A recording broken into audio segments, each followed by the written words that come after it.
the cupcake. You ready, Cup? Here we go. We're going to do fly to flow form. No. Go, go, go. All right, one last try. Good. Holy cow. Go, go, go. Grr. Yes, house. Up, up, up. Computer's spinning up pretty hard. There. Yes. Good. House. Through. Yes, house. Yes. Do it, Effie. Badass. Go, go, go. Through and flip. Good. House. Go, go, go. House. Yes, house. Up, up, up. House. Good. Right there. Yes, good. Good. Good. House. Through. Yes, house. Yes. Badass. Yeah, that dude is a badass.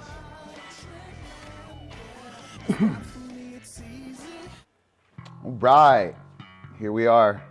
Think we're working. I don't know for how long. So, welcome to the show. Ron Watson, Positive Vibe, DiscDog Dojo, hanging out. We're gonna do some throwing and stuff like that. So, hopefully Sage Paw comes back. We've had some computer problems here, unfortunately, happens. But yeah. So, yeah, I don't think anybody's here. Oh well, I'm gonna work anyway. First thing I'm gonna do is go pay the coop cake because she finally fucking settled down. Good girl. Oops, I probably just got booted off of YouTube because I swore in the first couple minutes. That's great. I'm gonna be moving Cupcake over to, I'm gonna set up a tetherboard for her. She's gonna run around and I'm gonna do some throwing and I don't really want her running around, so.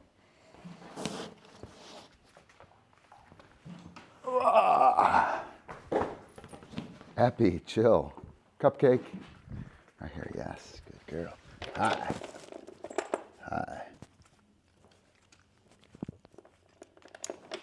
Chill, chill. Nope, that's it. That's that. That's that. That's what you got. That's what you got. King, I gotta move you. King, off. Good work. Excuse me. Thank you. I'll set that right there. King. Good work. All right. So I think we're ready. Cupcake visible, cupcake's visible. The coop cake is visible. Let's see. Put this over here. Do it like that. That'll work. Easy, cheetah, chill. All right, so. Throwing Thursday. Throwing Thursday. Start out with a little bit of juggling, I think. I've been wanting to juggle for a while. So juggling, I'll teach it real quick. What you want to do, most important thing is that the throw is nice and clean and it spins well. I should be able to watch you and throw it to each hand, right? Oops, I missed. Left hand's a little tough, right? Next step. 1, 2, and I should be able to watch you guys, and each throw should be to the hand. I missed with the right hand that time, right? 1, 2, 2, 1. 1, 2, oops, 2, 2, 1, right? So 1 being the right hand or your dominant hand, 1, 2, and then start with your left or your weak hand, 2, 1. You want to be able to do both of those because you're going to need to do both of them. 1, 2, 2, 1. All right? And then when we go to add the third one, we put 2 in our strong hand, and it's 1, 2, 3, catch. 1, 2, 3, catch. 1, 2, 3, catch. 1, 2, 3, catch. Okay? That's a juggle. All right? If I drop it, if I do 100 of them and I drop it and I'm learning, that's not a juggle, right? It's only a juggle if you catch them. So from 3, I'll go to 6. 1, 2, 3, 4, 5, 6, catch. 1, 2, 3, 4, 5, 6, catch. 1, 2, 3, 4, 5, 6, 7, 8, 9, catch. 1, 2, 3, catch. 1, 2, 3, 4, 5, 6, catch. 1, 2, 3, 4, 5, 6, 7, 8, 9, catch. Awesome, go to dog stuff. I'll take that as a win, right? Again, juggling is all about the toss. It's got to be nice and clean. It's got to go where you want it to. Oh, almost. I really would like to be able to do that with my eyes closed. So I'm going to mess around with the juggle a little bit. Kind of like this a lot. I've been trying to do it and I've been struggling. I'll give it a shot. I'll start with it. I'll give it a couple tries. I'm going to throw 3. I'm going to catch 2, kick 1, and juggle, juggle, juggle. Oh, almost.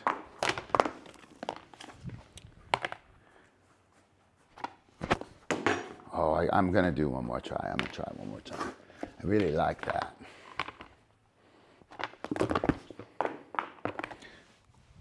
Come on. Grr, grr. I'm going to do a couple more. I don't think anybody's here. I don't think anybody's going to watch anyway, so. Boom, pow. They're not splitting well, unfortunately. So if I grip on the stack side, the discs should split. But they're not splitting very well, and I'm not quite sure why.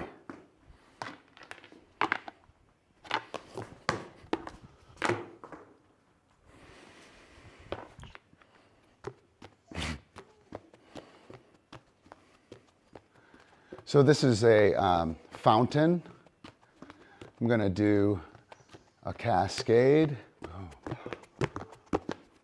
right, so the cascade is put 2 in the offhand. 1, 2, 3. 2 in the offhand. 2 in the offhand. So I find this easier to do from the juggle itself.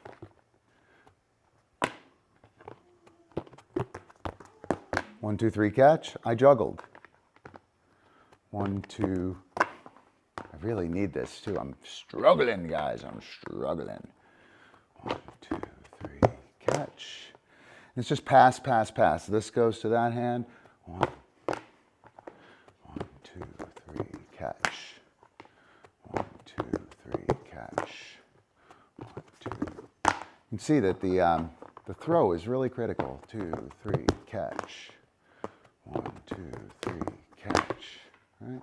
I'll go to 6. 1, 2.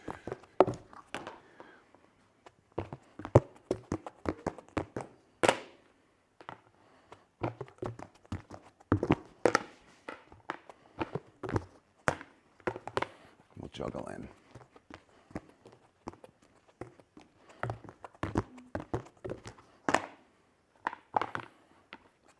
Like I said, juggling in, boom, pow, much easier. Gosh, I'm really struggling.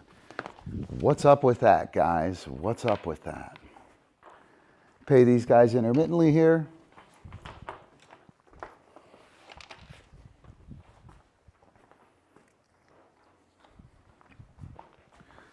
Do a little more juggling. So another one that we can do is we can alternate the pattern a little bit. Right, so I can go outside, outside. Huh. Pretty strange, guys. I don't know what's up. Solar storm? Probably. Solar storm. I'm blaming it on space weather.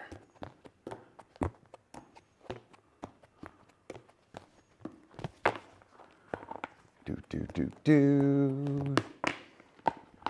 Do do do do do do do do do do do do. I'm gonna put on some music.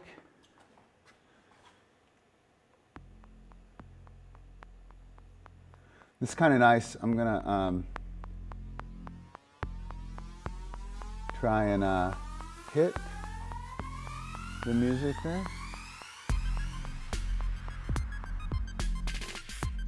I think I'm live. I'm afraid to turn anything else on my computer because it's gonna break down. So, man, this is kind of a lame tune.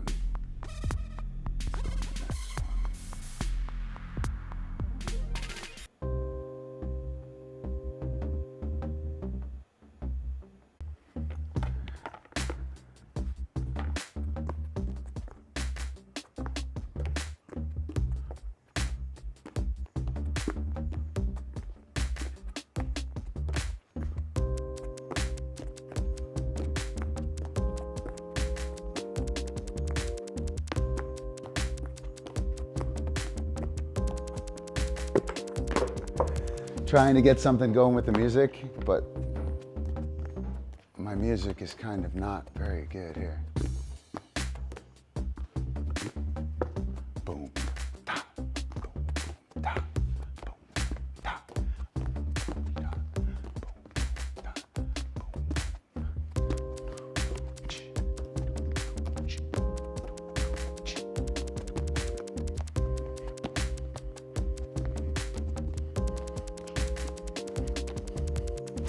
Oh.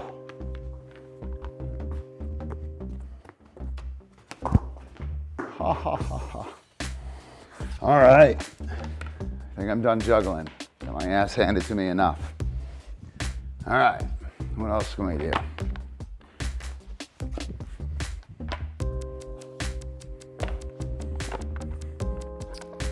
Do the four hands form.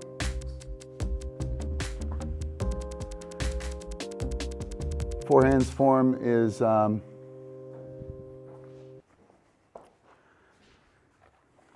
foundational form that we use here.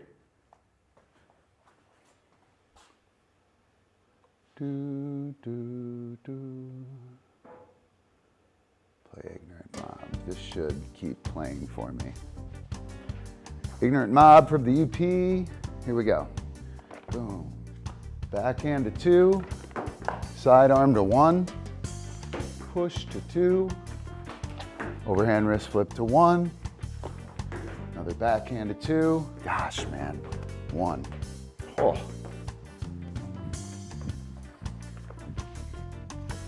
So the point of this is to learn to reflexively load and to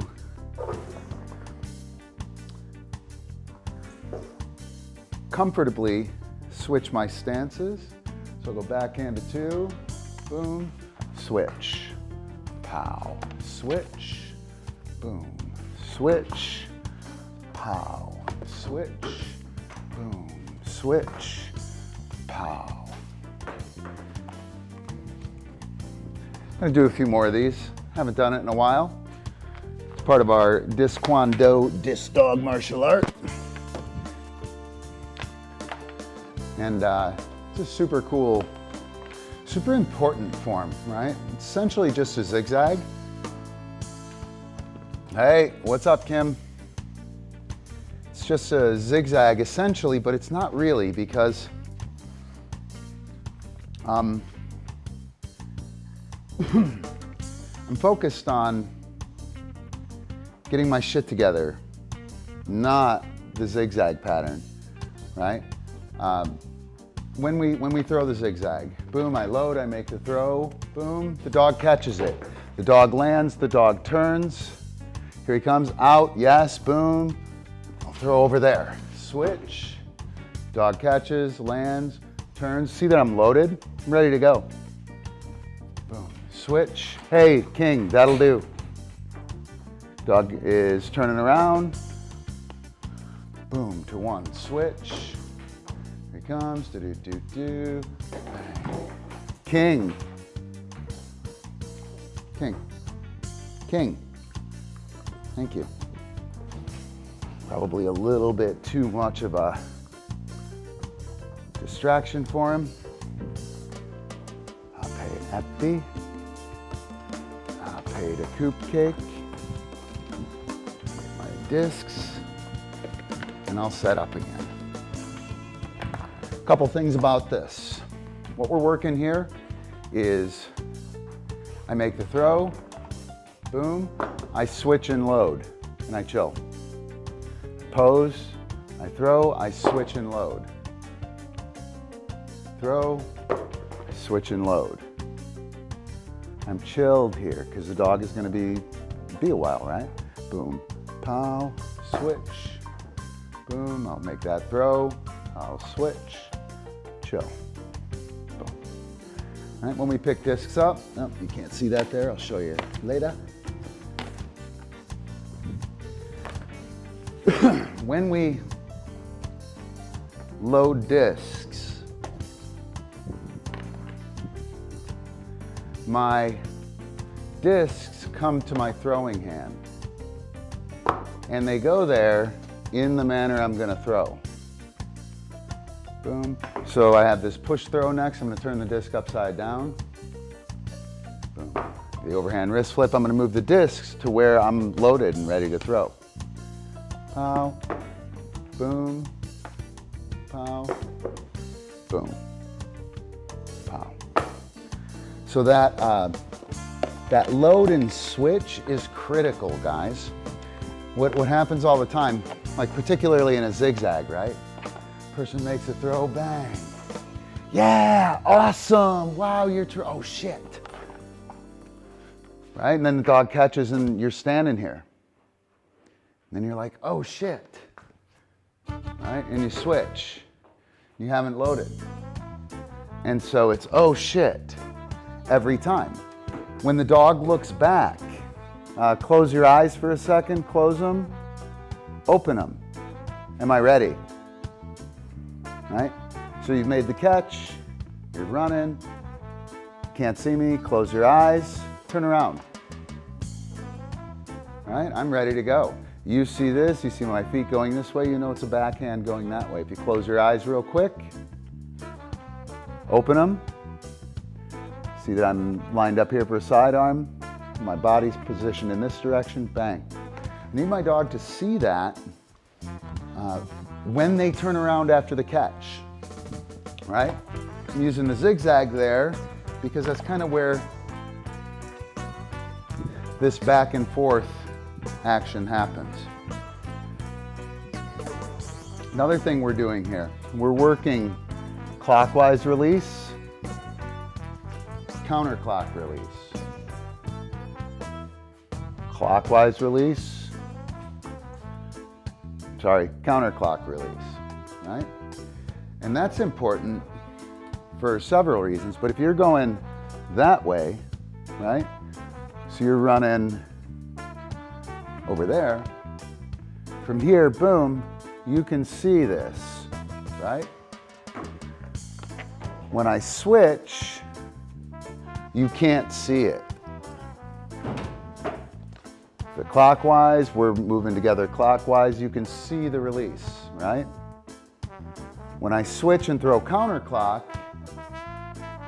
you can't see it come out of my hand. And that's a problem. We want the dog to see the disc coming out of the hand. That's a resonant spin is what I call it. And super important for success. Ideally, the dog sees it from the hand to the mouth, right? What's up? Yeah, it's all right. You missed all the shit, man. You missed all the shit. It was terrible, dude. It was rough. Let's see. We're working counterclock. You're running from my right to my left, right? The sidearm is visible. Boom. The backhand is not. The overhand wrist flip, you got a good look at it. Bang, you can see it come right out of my hand to the target. As soon as I turn here and go push throw, you can't see it thrown.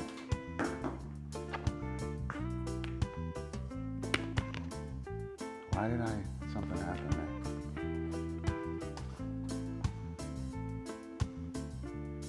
Sweet Skittle puppy.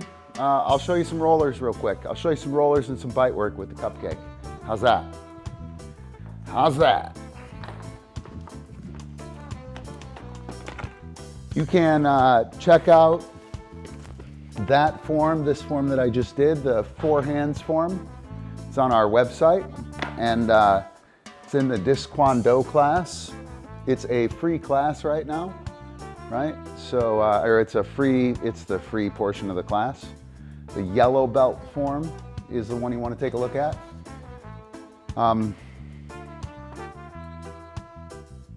White belt form, yellow belt form, they're both free. You want to check those out. Yeah, you got it. So hopefully you were here early. I'll go through it real quick. I load up, boom. I throw a backhand to 2. I switch, throw a sidearm to 1. I switch and load. Throw the push throw to 2, switch and load. Throw the overhand wrist flip to 1, switch and load. Backhand to 2, boom, switch and load. Boom, to 1, right? And that's gonna prepare me for the intangible skills. I'm gonna talk to Skittle Puppy here. The intangible skills of being prepared, being competent, okay? There's block practice, backhand, backhand, backhand, backhand, backhand, shit, backhand, right? And that's, it's okay. You're gonna need to do that a little bit, right? But here's the thing. Here's the thing with that block practice. If I pick a hole, right? Let's say I pick the 2, right? So I pick the 2, I make the throw. Sorry, I pick the 2, I read, I make the throw. And then I make the throw, I make the throw, I make the throw, I make the throw, I make the throw, right? With random practice or a form practice, what I'm gonna get is I'm gonna have to reread each of these. So I set up, are you ready? Here we go, get around, I read the 2. Bang, I hit the 2. Now I have to read the 1. Boom. Now I have to switch and reread for the 2. And I switch and I read the 1. I switch, I read the 2. I switch, I read the throw, right? Each time with the random practice or the form, I read, I plan, I do. Read, plan, do. That's real life, real game, in-game situation. When we just do block practice, we read once and then just throw, throw, throw. And we don't get the practice of reading. One more thing on this. One more thing on this. With the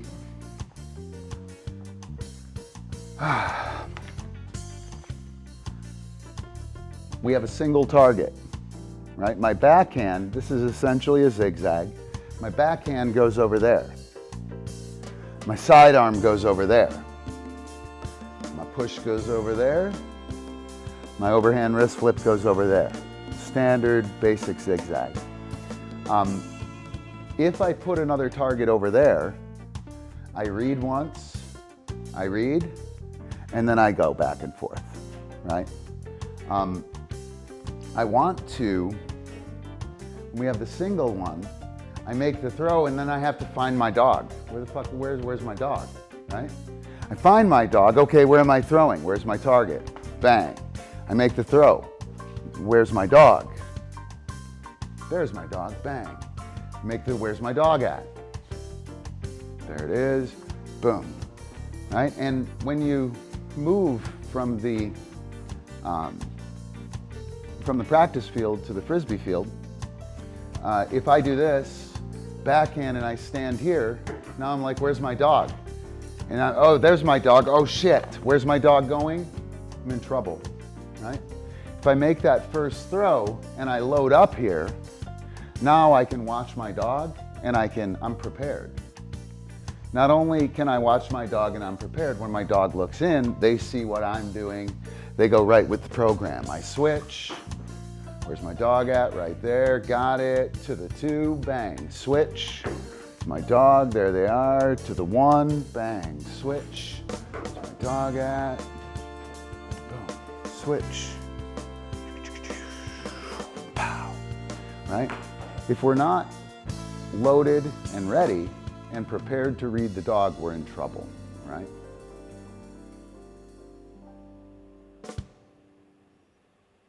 What was the comment?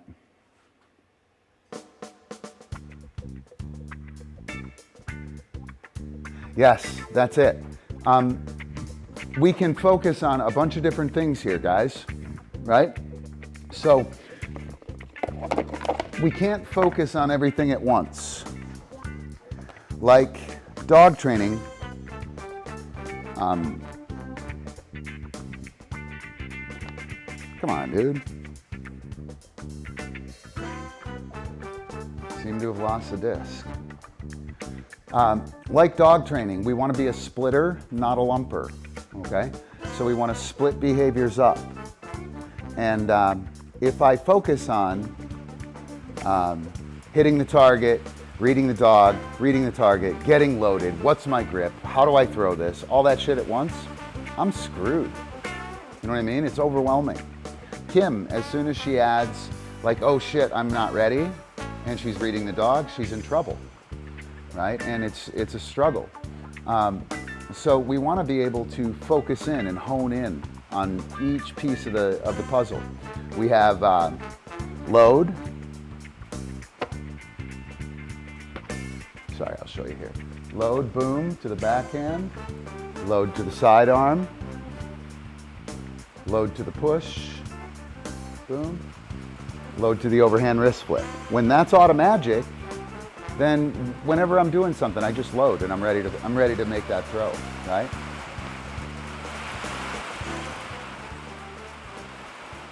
I'm totally ready to make that throw. So I can focus on the load. The stack of discs loads into the backswing, right? I start my throw here and make the throw, right? So what I'm going to do is I'm going to load right to there. Pow. Make my sidearm here, boom, right? So I'm going to load right to there. Boom. Right? Push throw. Boom, pow, right? So I'm going to load to there. Right from here, I turn it over, I make the throw. Overhand wrist flip. Boom, pow, right? And here, I load right to the throw.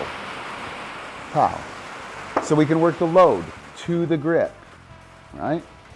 When you do that, all of the discs, all of them except for the backhand, get turned over.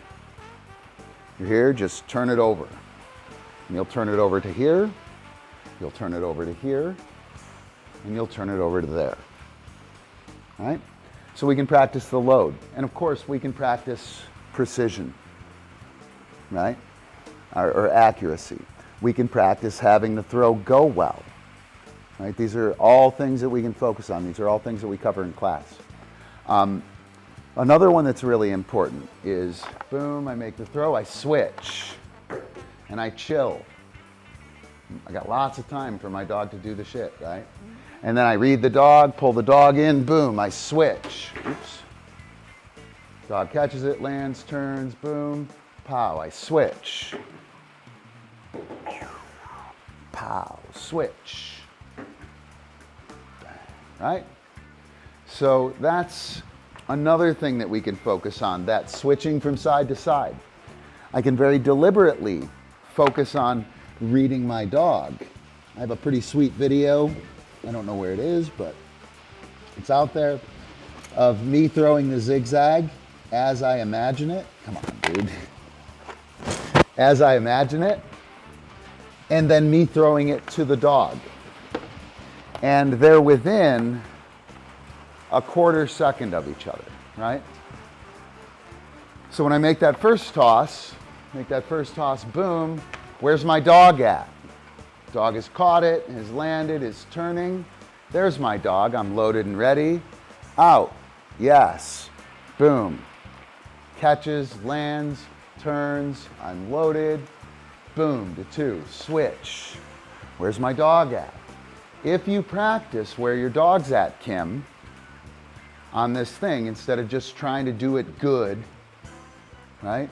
Doing it good is, there's a bunch of shit that goes into doing it good.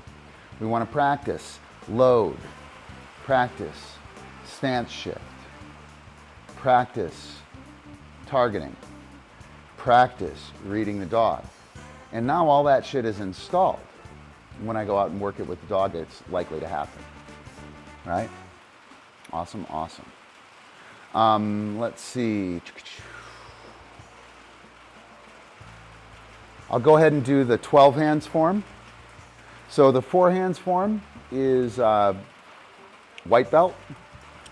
The 8 and it's backhand, sidearm, push, overhand wrist flip, right? The 8 hands form, same thing, except we choose the 4 throws that we want to do. You do 2 clock and 2 counter, right? So that we can have that resonant spin. The 12 hands form is the green belt form, the 3rd belt. And it's, again, 4 throws of your choosing. And what I have been doing is upside down on my 12 hands form. So I'm going to throw upside down throws, right? And wish me luck remembering them, because it's a little bit of a mind job in turning it over and whatnot. So I set up here, I go backhand to 2, switch. This is kind of the sidearm. It's a thumber to 1, switch.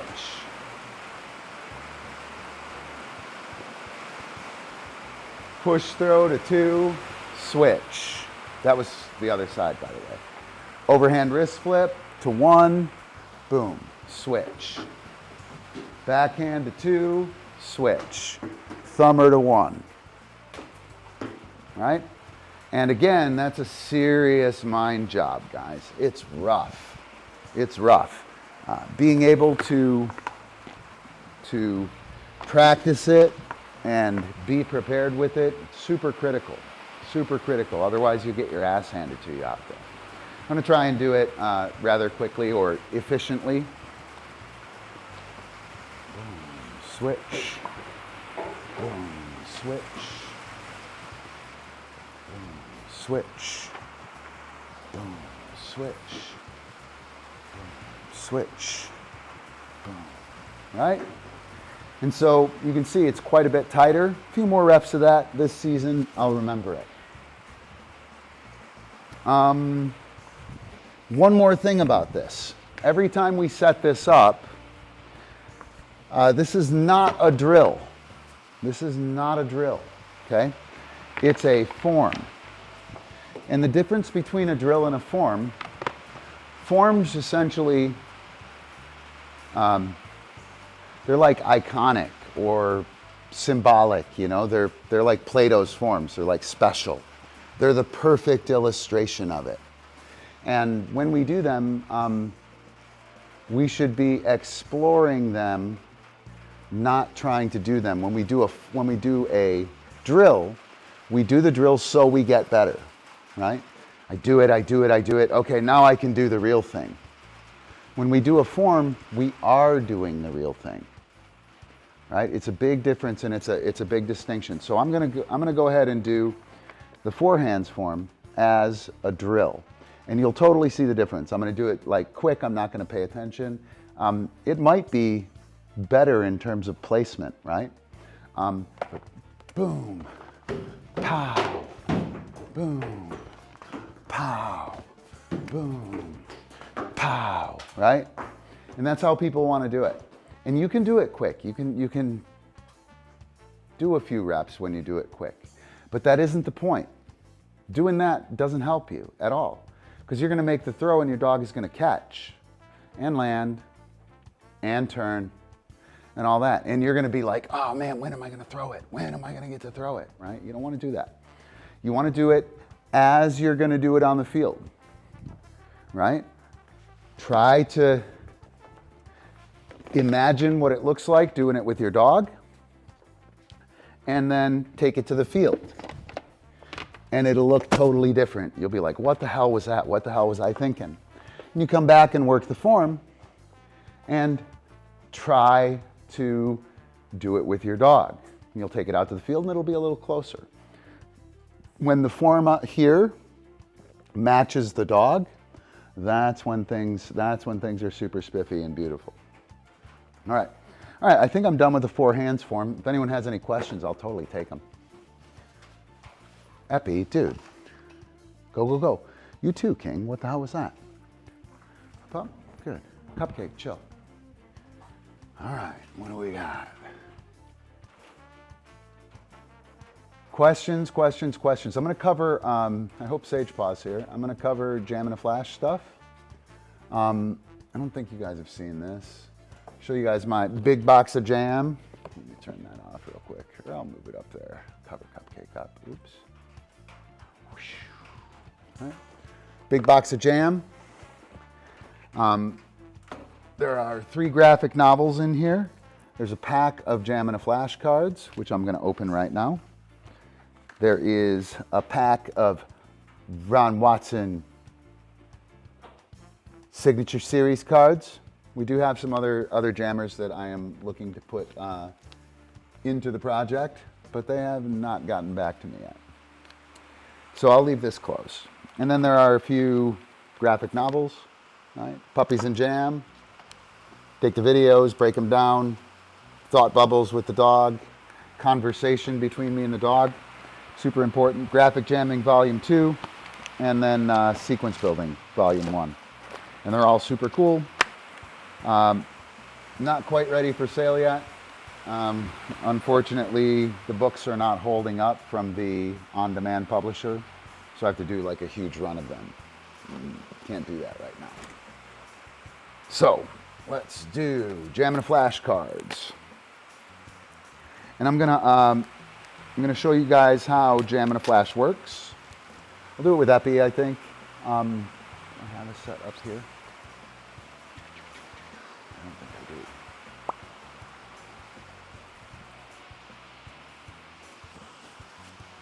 Nope. All right.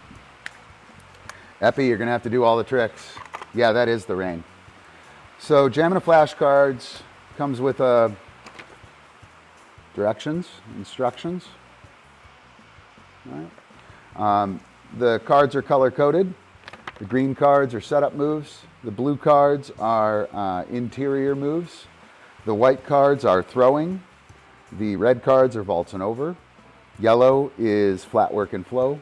And the black cards are my moves, which are whatever moves that you have. I'll show you a couple of those.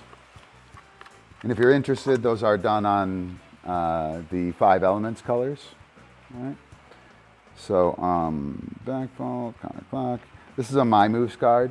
All right, that's one of the black ones. And down here you can see it's faded. You can dry erase on those. So you can put your own trick there. Just want to get rid of anything that Epi doesn't have. There are a couple in here he doesn't have that I don't really want to work on. That'll be fun if I get that. I should be doing these for you here.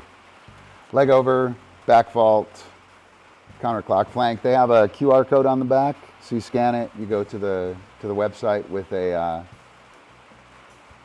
little instructional or a usage case.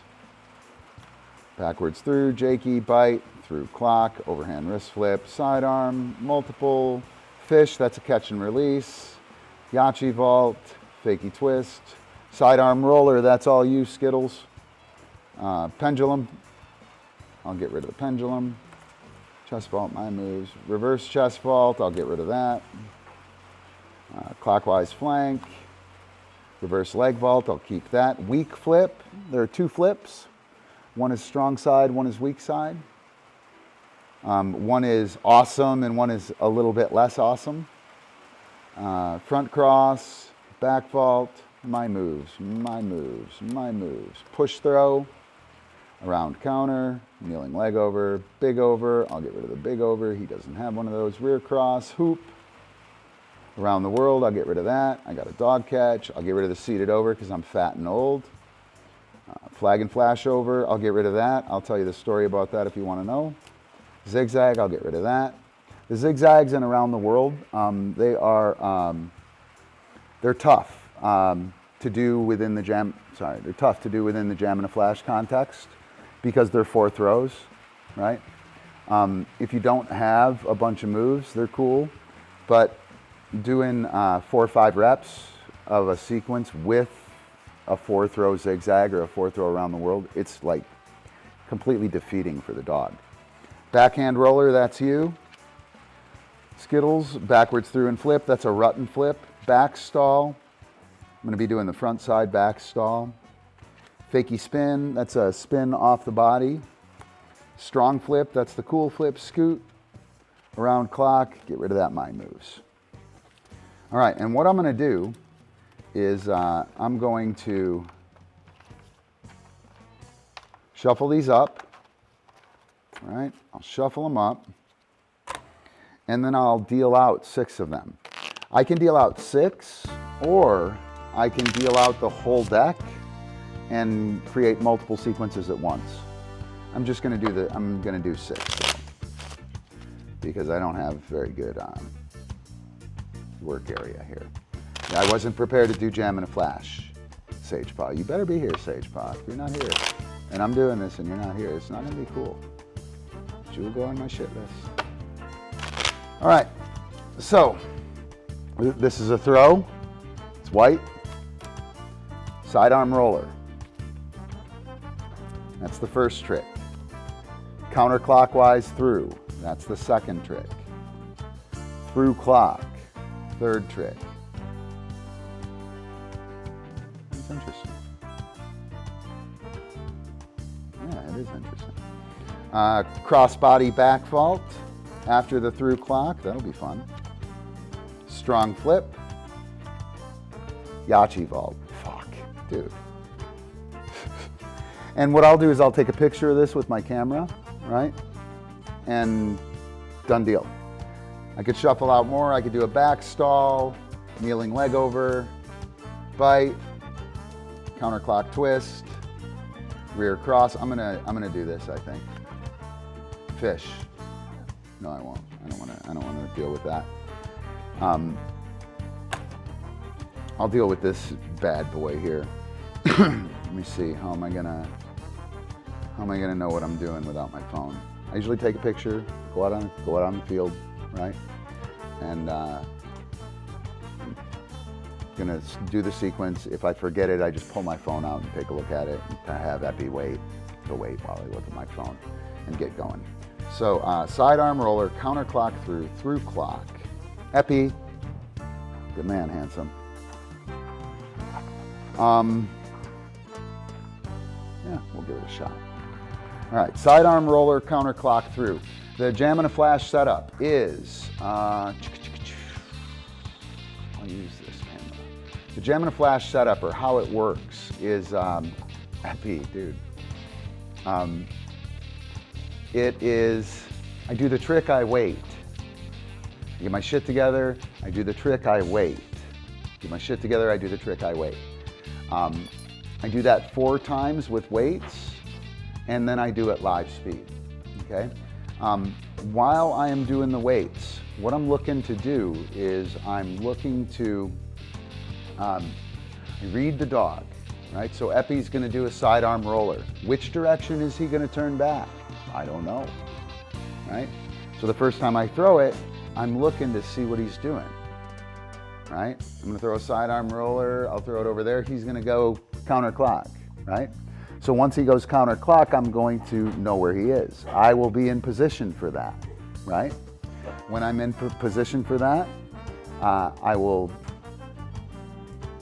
probably probably weight him in front.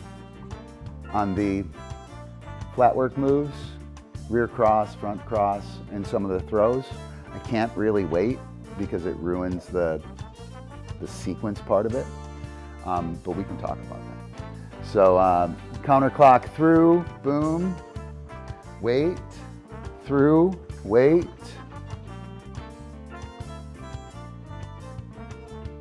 back vault, top.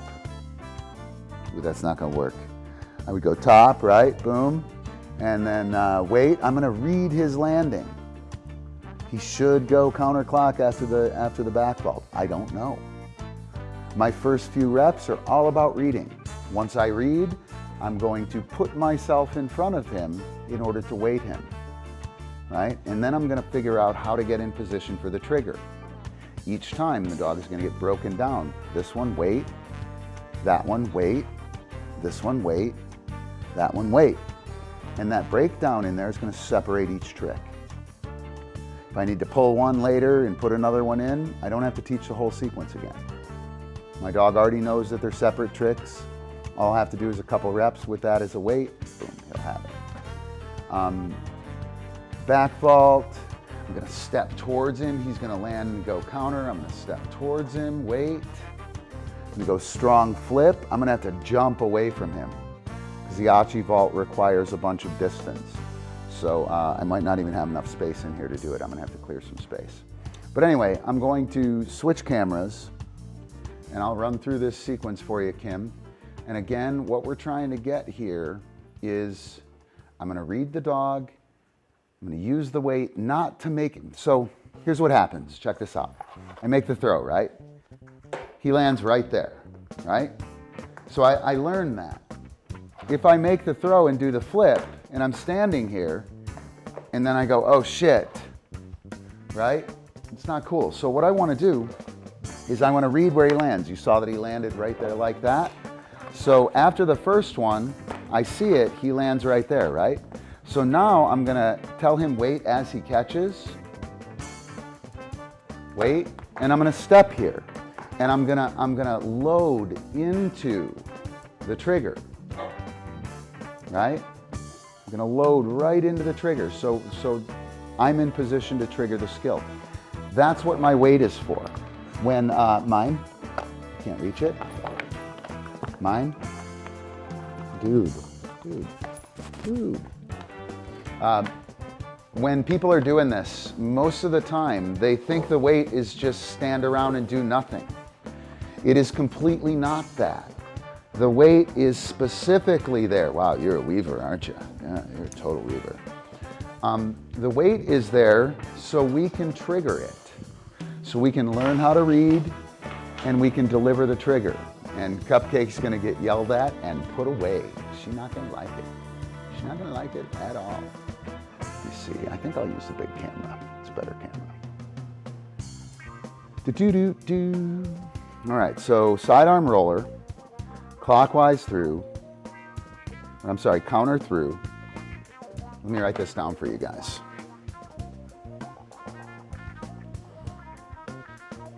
Sidearm roller,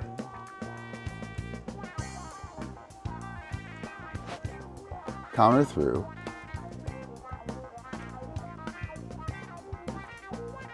clock through, back vault, strong flip,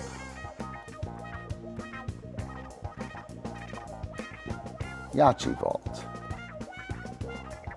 And that's going to be a bitch, guys. It's really going to be a bitch. So a lot of movement. All right, here we go. And again, I'd take a picture of that so that I know what's happening. I have one throw, two throw, three throw, four throw. I only have 4 throws in this, so I don't need a bunch of discs. So I'll do the sidearm roller, then counter through. Aus, through, wait. See, he's right there. I got a good read. This clockwise through is going to work. Except for the clockwise through.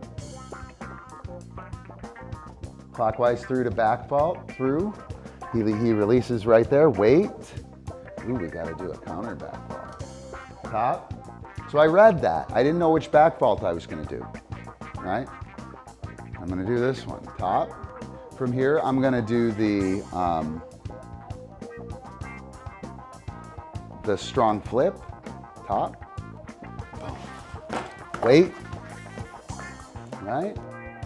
I'll do the strong flip, and I got to get the hell out of here. Boom. Wait. Ah, shit. So here, I don't want to be here. I have to be here. Back up. Back up. Top. And that spinning thing is the Yachi vault. Not enough room to do that in here. We'll do it anyway. Right? So that's the sequence, I think. Let me go back and look at it. And I don't know what the hell I'm doing. Right? My weights are there so I can read the dog. And then, dude, come on. Excuse me. Go do dog stuff. We haven't played Frisbee in forever, and he's got a shitty give anyway, so I'm probably going to be giving him shit here. So sidearm roller, counter through, clockwise through, back vault, strong flip, Yachi vault. Again, I don't know what I'm doing here. He doesn't either. My job is to read him and to put myself into position and recognize where I'm going to have trouble and fix it before we go live speed. Here we go. You ready? So sidearm to counter clock through. Oh, I know, right? Oh. Boom. Aus, wait. Through, wait. King, zip. Through, wait. Notice that I put myself into the vault position. I read that. I just learned how to do that. This isn't a wait for me to tell him to wait while he's here. You go, what am I doing? I've got to do this next. See what he did? Right? If I send him through, wait,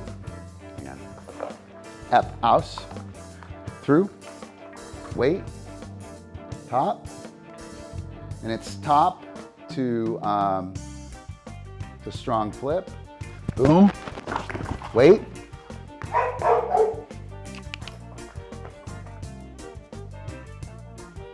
okay, I gotta get back to this position. And I don't know what I'm doing, so I'm getting my shit together in this wait. I'm not waiting so I have time, right? Boom, pa, wait. Back up, top. And I can't quite do that in here, guys. I don't have the room. I'll do it when we go live speed for sure. And that's one of them.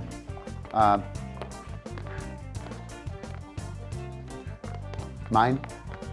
Yes. That's one of the tricks that I can't do very well with a weight. He's going to creep up. He's going to be too close. It's a running vault. Happens at a full speed run. It covers most of this building, right? Even Little Epi, most of this building. So I have the sidearm to clockwise or to counter through, to clock through, to strong or to back vault, to strong flip, to Yachi vault. Mauka. Aus, through, wait, through, wait. Notice that I'm in position, top, boom, wait, wait, and I'm in the right position here for that Yachi vault.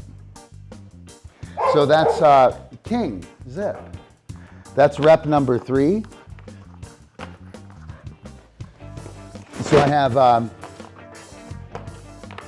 one more rep with a weight for me to get my shit together. Mine. Oh, dude, this is not okay, Epi. Yes. And me saying yes, right? And kind of killing the game on it, not helping my problem. Not helping my problem. Right here, Epi. Ready? Wait right there. So I'll do one more. King, zip. Mauka. Boom. Aus. Yes, through. Wait. Through. Wait. Top. Wait. Wait. Top. I know. Yep. All right, we'll do it live speed. So no weights, as best I can. Mine. Yes, good man. Wow. Awesome. Yeah. Yeah, that's it. Yeah, good. Mine. Yes. Oh, yeah, good. King, zip. Mine. Yes, good work. Yeah, you ready? Bye now. Good work. I'm gonna put a vest on.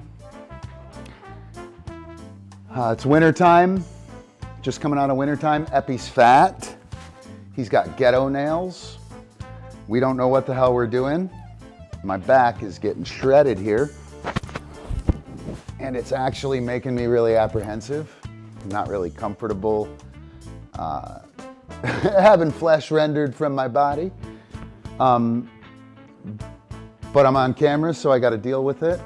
Should have been smart in the first place. Ready? Mauka. Aus. Through. Aus. Wait. Top. Aus. Top. Bang. Awesome. Dog catch. Good work, Epi. Good work. Yeah. Awesome. Go do dog stuff. Right? So 4 reps in slow motion, 1 rep in live speed. Epi. Mine. Dude, go do dog stuff. Go get on the ball. Up, up. So that's it, Kim. Anybody still here? Did people stick around? Nope, I ran everyone off.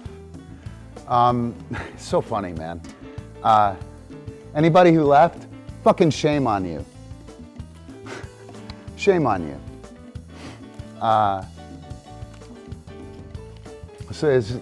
Anyway. You know, apparently something cool, something amazing that exists on Instagram didn't happen in 3 minutes, so, you know, not worth it. Good job, Skittle Puppy. You stick around, man. You stick around, you'll learn how to do shit really good. So you'll notice within the, I know, right? Totally. But it drives me bonkers, man. Georgios and I were talking about that today. And, you know, he was talking about, you know, I need to do this and I need to do that for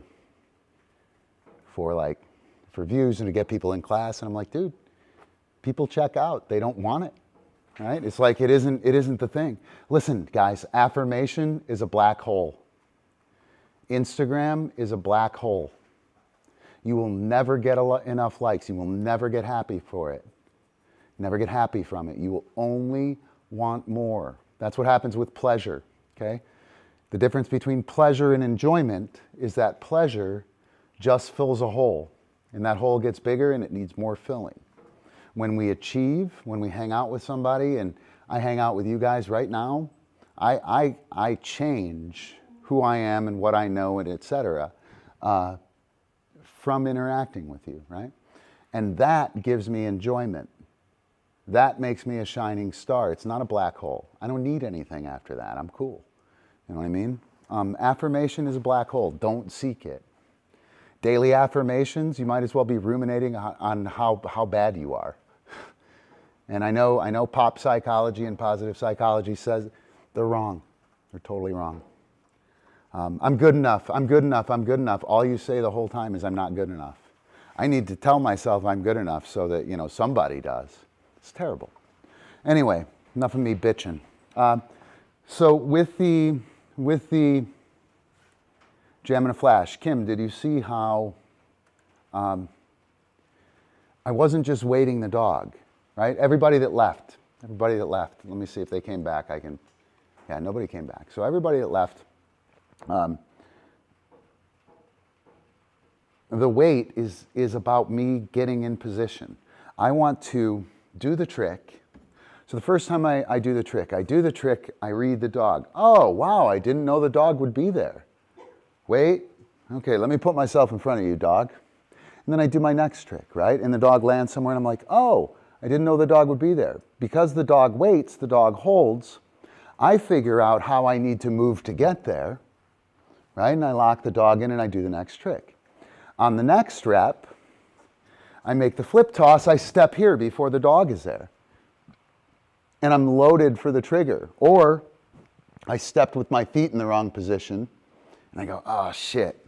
And I do this tiny little switch here, right? And I do the trick and I do the sequence. And then on the next one, I go boom, pow. And I put myself in the right position. And I'm loaded for the trigger. What the dog sees, when I throw the disc, I can't do it. So I throw the disc, the dog flips. I tell them wait, I mark the catch, or like if the dog's going through, I mark my criteria of catch the disc, go through, do the twist, right? Not the finish of it, but when it's actionable, when it's a live thing. So I throw, the dog catches, I tell him wait, and the dog lands and I'm standing here in front of them, locked in, ready to go. And this pose is a promise, telling him we're gonna do the leg vault, right? And I'm a little out of position, but the dog is already waiting, so now I'm in good position, right? And now the dog is waiting for the trigger. The dog lands, I know they're going that way, I turn here, boom, right? You don't plan that before you see the dog, guys. You don't plan that before you see what's happening. I'm gonna do this and then I'm gonna spin, and you're gonna spin the wrong way. You spin the wrong way, your legs are gonna be in the wrong position, the dog's gonna be going the wrong way, right? You'll spin and the dog will have gone that way. What good does that do? And now you're like, okay, well, you know, I spun, he's gotta come over here, and now your sequence doesn't flow.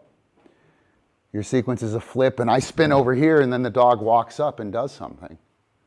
You know, that's not cool.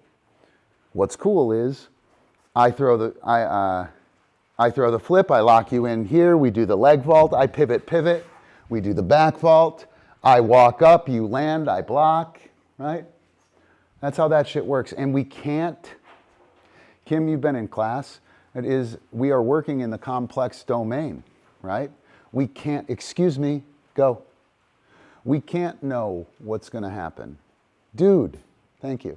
We can't know what's gonna happen until it happens, right? After we've seen it, then we can predict how it's gonna happen.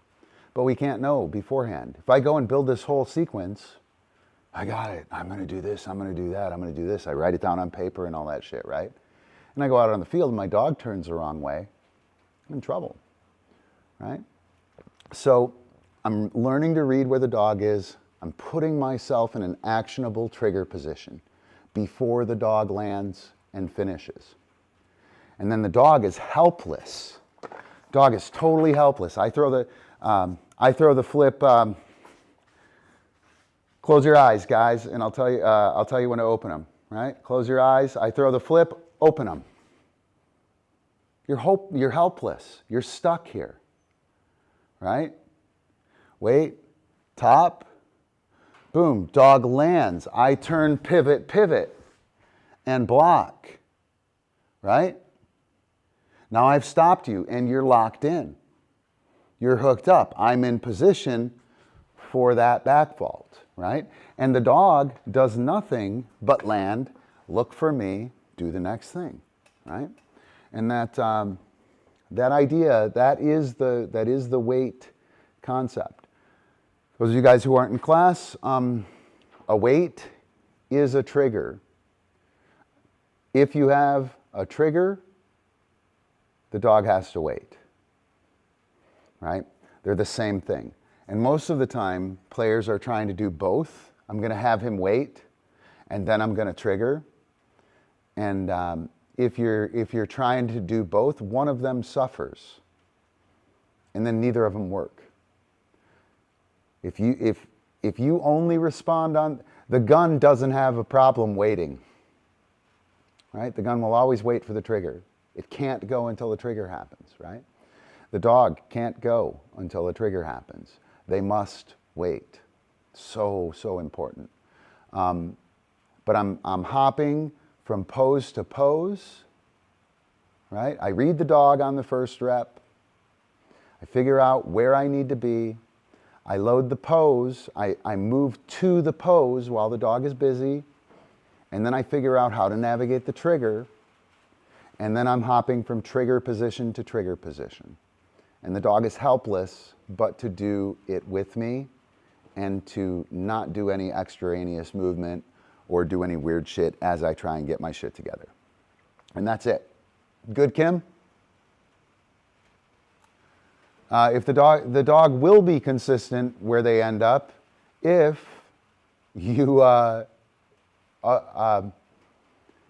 on, I have to ask before I like jump on you. What is the throw where the dog wouldn't be on a flip? The dog should always land in the same place on a flip, right?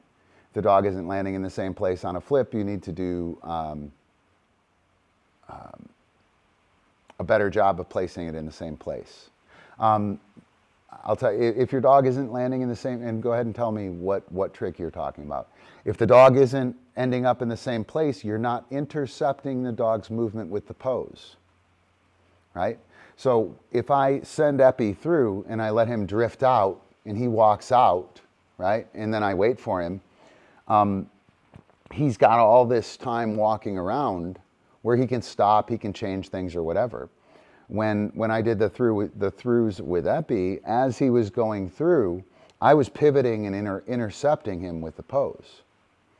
So he can't drift, he can't go anywhere. I know where he's going to be. I'm going to grab him before he can go elsewhere. Does that answer the question? If not, tell me what trick you're talking about.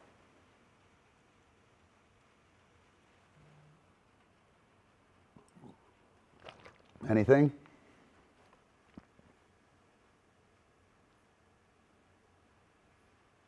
I got nothing. All right. So the dog shouldn't be in different positions, right? Just shouldn't. And if the dog is in different positions, you either need to firm up your throw, make sure that it's nice and solid, or you need to do a better job of moving and intercepting. Yeah, he can't drift if you're posed, right? Truth, hashtag truth. He can't drift if you're posed and blocking him, right? And what's happening, I bet, Kim, I know you make the thing, you make the move, and then you're trying to get your shit together. Make the move, load the disc, step to the pose. Show you another one here. King, up, up. Go, go, go, up, up. Dude, I know, it's not normal. You're not usually being asked to go lay down. So the squared stance shifting form, right? This is a sequencing form. Skittles, dude, go, go, go. Nope, nope, nope. Epi, I'm gonna take all of you guys inside. Chill. Everyone but Cupcake. The squared stance shifting form. Remember how I threw the flip and Epi lands sideways, right? What I'm gonna do is I'm gonna do a low-high toss, and before it settles, I'm gonna be here and loaded. And I'm gonna switch. I have to switch because I need to step with my rear foot. Boom. Before it's finished rattly banging, I'm going to be in position. Catch, boom, pow, switch. Boom, pow, switch. Right? So I can go around the circle clockwise. I would do 6, but I got barking dogs. Nobody wants to hear that. And I think you guys get the idea. Now I'm going to go the other way, right? Boom, pow, switch.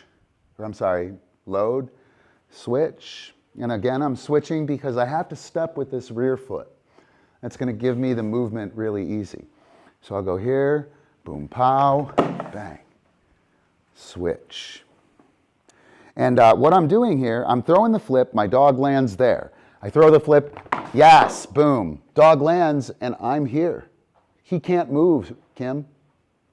While he's here, I'm going to load, or I'm going to prep my trigger for the next move, right?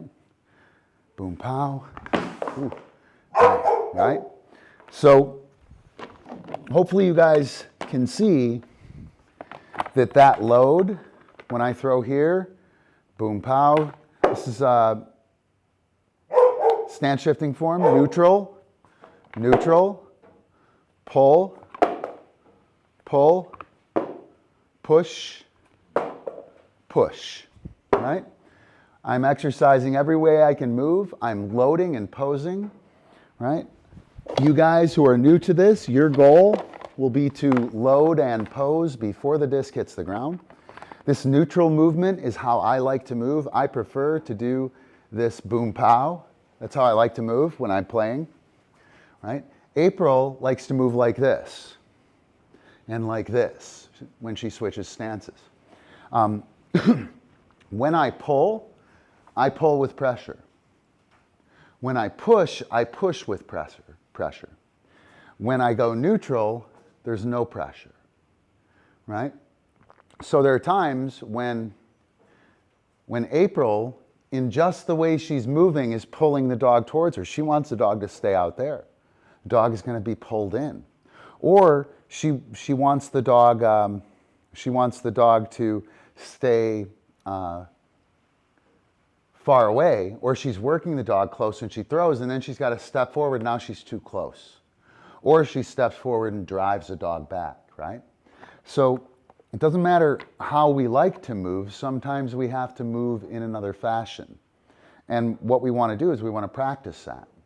And so I'm getting exercise of neutral, load. I want to be loaded before the disc hits the ground. Neutral, load, right? Pull, load.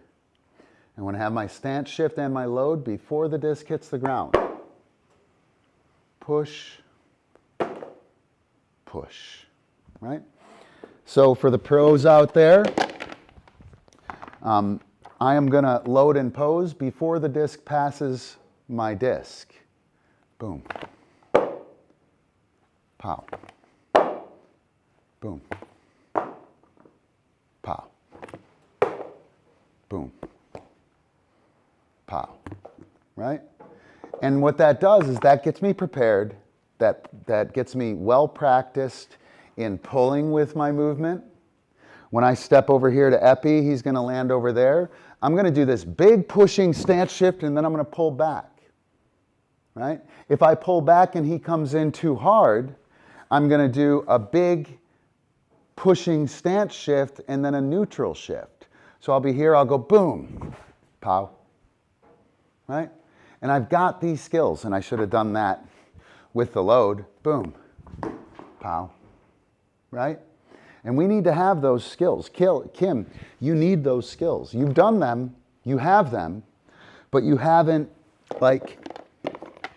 put them together with what you're doing, right? Or you haven't done them enough. You've gotten them to where you can do them, not where you know what you're doing or you feel comfortable enough to read the dog, read the position, move, all that shit at once, right? So that stance shifting stuff, super important. Again, that helps you bounce from trigger to trigger, right? Cool. Anybody else got anything? Skittles, you ready for rollers? Let me see if I got the video set up here.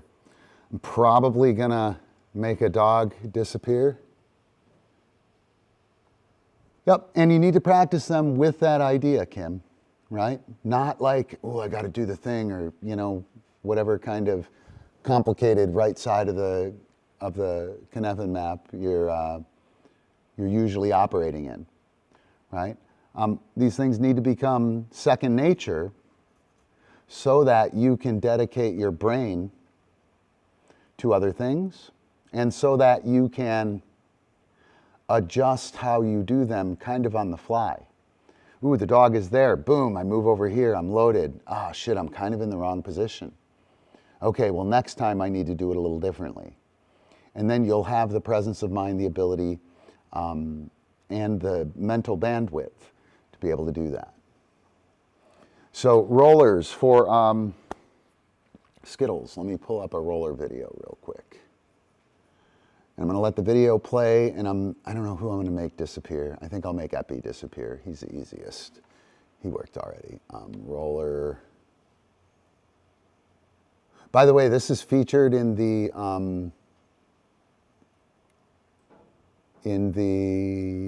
graphic jamming class. So those 3 books, the graphic novel instruction stuff, they are on the website. They're available to patrons. And you can take the class and get access to the graphic novel instruction is super cool, guys. Like, the videos are good, but the graphic novel instruction highlights the key elements and provides, like, you know, this is happening, and the dog's like, what? And I can show you where the dog goes, what? And you can go, oh my God, the dog is saying what, right? So let me see here. Roller. Night, Kim. Do this. Stay kind. And peg 4. Here we go. Roller speed angle. I think that's the one I want.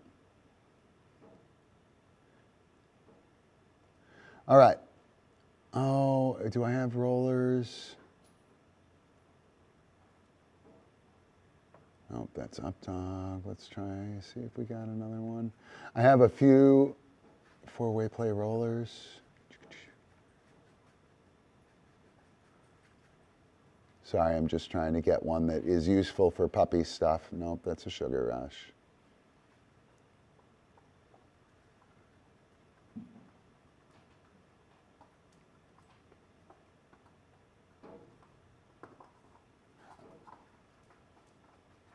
All right, this is one I'm going to show you. All right, so let's just do, sorry, I have to figure out what the hell I'm doing here. Where are my scenes? Get an empty scene. Take a clean one. Am I in clean? Did I make it? All right, so you guys give that a look. All right, so rollers. I'll be right Rollers back. are great cookies for dogs. Rollers are also useful in up dog. They're super awesome for reinforcing your dog and for improving your throwing ability. I'm gonna go over some basic roller instruction, some principles of the roller, and some concepts of the flight of the disc. Check it out. All right, so our discs, dog discs, are understable. That means that they roll in the direction they're spinning. So backhand spins clockwise, right? Spins clockwise. That means it's going to roll in that direction, okay? It's the reason we put hyzer on the disc when we throw it far. It rolls up and then it stables out. The idea behind a roller is that we either throw it too fast so it continues to roll, or we adjust the angle to the speed so that it stays rolling, all right? And so the roller, if we throw slow, the roller gets thrown vertical and it rolls. If I speed that up a little bit, holding it vertical, it'll turn to the right. Holding vertical, it'll turn to the right. Holding less than vertical, it'll stay up and it'll roll. That went 22 yards. So the speed and the angle work together. Slow rollers, if I want to hit that camera right there, I'm going to throw it super slow. Come on, we can get that. There we go. Yeah, that's what we're talking about, right? And super vertical. So the speed and the angle work together. Same is true on sidearm throws. Sidearm throws spin counterclock. So when we throw it, if it goes too fast, it's gonna roll, right? And so when we're throwing sidearm, as a matter of fact, most of you guys who if you struggle with the sidearm, or if you throw sidearm at all, you'll know that if you throw it too hard, it rolls right away. You should use that and practice that. There's a lot of mechanical advantage in this flick here going this way to the counterclock side. So again, if I want it to stand up, I'm going to throw it. If I want to throw short, like I'm targeting that camera there, I'm going to hold it vertical. You can see that that one turned right away. I have to hold it even less than vertical, even if I'm throwing just a tiny bit, right? All right. So hopefully that was helpful, Skittles. I'm going to show you a little bit here on the net. So with the sidearm roller, right? When I throw a sidearm throw, I actually leave it down here. When I pop it, it's going to stand up to horizontal. Our discs are very understable, right? So when I pop it, it'll roll up. You'll see it roll up, right? I'm going to hold it down here, boom, and it stands up. If I hold it flat and throw it, you see it roll? Starts to roll over, right? If you've been throwing sidearm, right, or if you throw it too hard, chill, Cupcake, it's okay, it's okay. I know, you're still heartbroken that you got left in here. If I throw it too hard, or if I'm throwing sidearm and it's rolling already, use that, learn how to do that, right? The backhand, same thing. If I throw it hard from here, when I throw it hard, it's going to, I'm going to throw it here. When I throw it hard, by the time it gets there, it's going to be rolling up. You see it? It started here and starts cranking up. If I throw it too vertical, a lot of people hold their rollers like this, right? When they're started, it's a great way to throw a little roller for a puppy, right? See that it stayed straight. They throw it like that for a while, and then they get more powerful and comfortable, confident, competent with it, right? And then they throw it too hard, and it immediately rolls right. So when I'm throwing harder, I want to hit somewhere around here. If I'm throwing like a 35 or 40 yard roller, or a roller for a 7-month-old puppy that I want them to go after, right? I want it to hit the ground about here, and then it'll stand up, right? Sorry, it'll hit the ground here, and then it'll stand up. And if it hits the ground here and it's going too fast, it'll immediately turn and roll over, right? So we have this tiny little pop, right there. You saw it turn right away. The sidearm flick is super powerful, right? So I don't want to hold this vertical unless I'm doing something like that, right? I want to hold it a little bit flattish, right? Pop it out there, and then it stands up and rolls. Did you see that, Cupcake? You saw it, didn't you? Yeah. The disc will roll to the logo side, will fall to the logo side. So if I want to curve it to the left, I'm going to throw sidearm. I'm going to curve left. If I want to curve it right, I'll throw the backhand. All right? And that's what I can give you inside right now, Skittles. And Cupcake, are you ready? She did not do well when I took the other dogs inside. She would have been fine if she could lay on the couch, but she was trapped out here. Trapped. Are you trapped? I know. It's terrible. Totally terrible. Okay, go to dog stuff. Yeah, whoa. Whoa, oh my gosh, oh my gosh. Right on, right on. Again, you can jump into class. Patrons, $10 a month, get access to DiscDog class. It's worth it, totally worth it. And we meet 3 times a week. You're up to 3 times a week. You can do as much of it as you want. Video assessments and shit like that. Totally worth it. But if you want to come hang out here and pick my brain and watch it, maybe share it, like it, and shit like that, you're welcome. What? So Cupcake's a year old, a little more than a year old, and she's a superstar. She's a total superstar, right? She's got the gnosis. I know. I'm gonna try and figure out what to do with her, let her chill out a sec. Any of you guys got anything you want to hit on with the roller?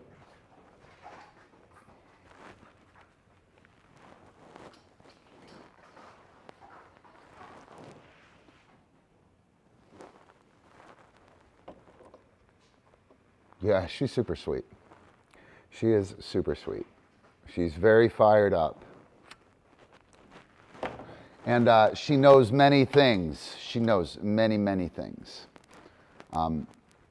So Skittles, do you have a positive training background or training background at all? I know Byron and Sagepaw and Kim.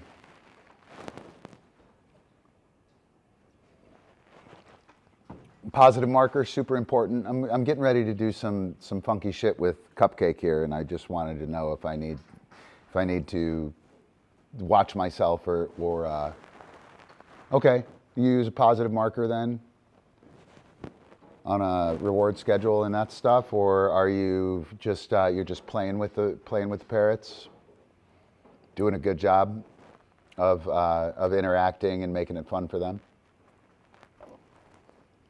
Because I pervert the positive marker. I'm a blasphemer. And Byron, dude, totally right.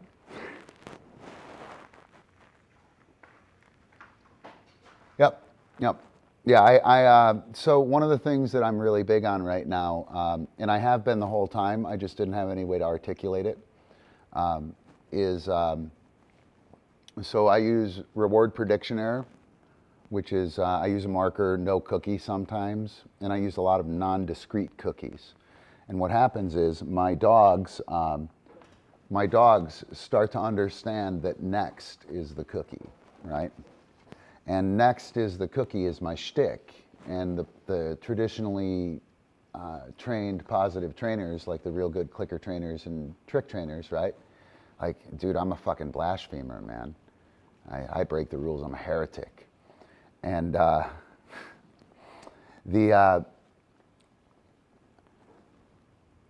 when I load a clicker, I need to get a clicker out here so I can do this properly. When I load a clicker, I load it with the behavior. I load it operantly. So I wait for eye contact, I click, and then I give the cookie, right? So the very first time the dogs hear the click, it's attached to a behavior, right? And the traditional way to do that is to click cookie, click cookie, click cookie, right? And pair the food with the cookie, right? And so traditional positive training is bridging the food in the cookie. I'm bridging the behavior in the cookie. The click is actually the bridge, right? The click is the bridge between the behavior and the cookie. When the positive trainers are doing it, when you do it classically, essentially you're loading it classically, click, cookie, you're just pairing them. There's no behavior involved. You bridge the click with the cookie, right? And I've been into this flow training or flow theory, positive psychology stuff. Mihaly, fuck if I know, dude. Sink Mihaly or something like that. He's crazy name. Fascinating stuff. You can find him, CSINKZ something Mihaly. Anyway, look up flow theory, you'll find him. If you want, watch the one with 2 books on the front on YouTube. It's an amazing, amazing thing. And that's my whole shtick. I watched that and I was like, holy shit. The big thing with flow training is that enjoyment and achievement are what activate flow. That's when flow happens, right? When we have pleasure is it's a really good resource, man. Regardless, interpersonal development, the whole, like all of it. It's very, very. I think it's super cool.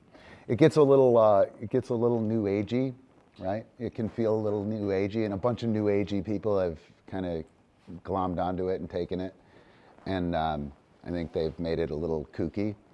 But anyway, you have pleasure, right, which is a fulfillment of a physiological need, right, or an emotional need.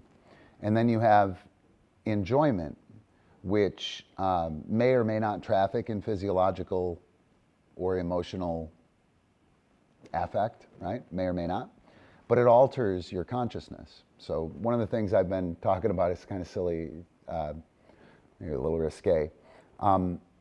If you go to a party and we'll do it with social drinking. I've been doing it with cocaine. It's way better because it's obvious that like that's an exciting thing and it's awesome. And then when you do it by yourself, it's addiction. So pleasure winds up going to addiction. If I go out and drink socially, it makes me better socially, right? I feel better socially. We have fun, right? It's an addition to the social thing, right? And that would be enjoyment with that drug, right? That's how you enjoy that drug. Let me let Cupcake out. As soon as I try Cupcake in and in. As soon as I try to seek enjoyment by myself with that drug, without the interaction, without the ability, without the achievement of interacting with people, right? When I interact with everybody, I'm changed. My consciousness is changed somehow, right? Somehow I'm better for it. When I drink on the couch at home, I'm just fulfilling a physiological hole. And once you start filling that physiological hole with pleasure, it's a black hole and it never stops. When you socially drink and you have an altered state, not an altered state of consciousness, your consciousness is altered, right? You're likely to be more outgoing amongst people, even when you're not drinking, right? Because you've kind of done it before. So pleasure is just fulfilling a physiological need. Achievement is may or may not traffic in that, but it changes your consciousness. And so when I load the clicker, the dog achieves right away. They click, they look at me, I click, they eat the cookie. What was that? And then they figure it out and they're like, ding, ding, ding, wow, what a great game, that's fun. Yeah, right? My dogs work for kibble. I had Cupcake out here doing bite work with a bone, right? Doing high value tricks with a bone. All the dogs around here are like, holy shit, that's happening, man. She's got a bone. She's playing bite work with, dude, nobody wants to do bite work with a bone, right? But because she was achieving, she wanted to do it, right? I'm sure you know this with the birds. I'm sure you know this. When the bird figures out how it's working, and then they do it and they manipulate you and they get something, big difference. So anyway, I load the clicker with achievement. Traditional positive trainers load pleasure. And when you load pleasure, if there's no achievement involved in it,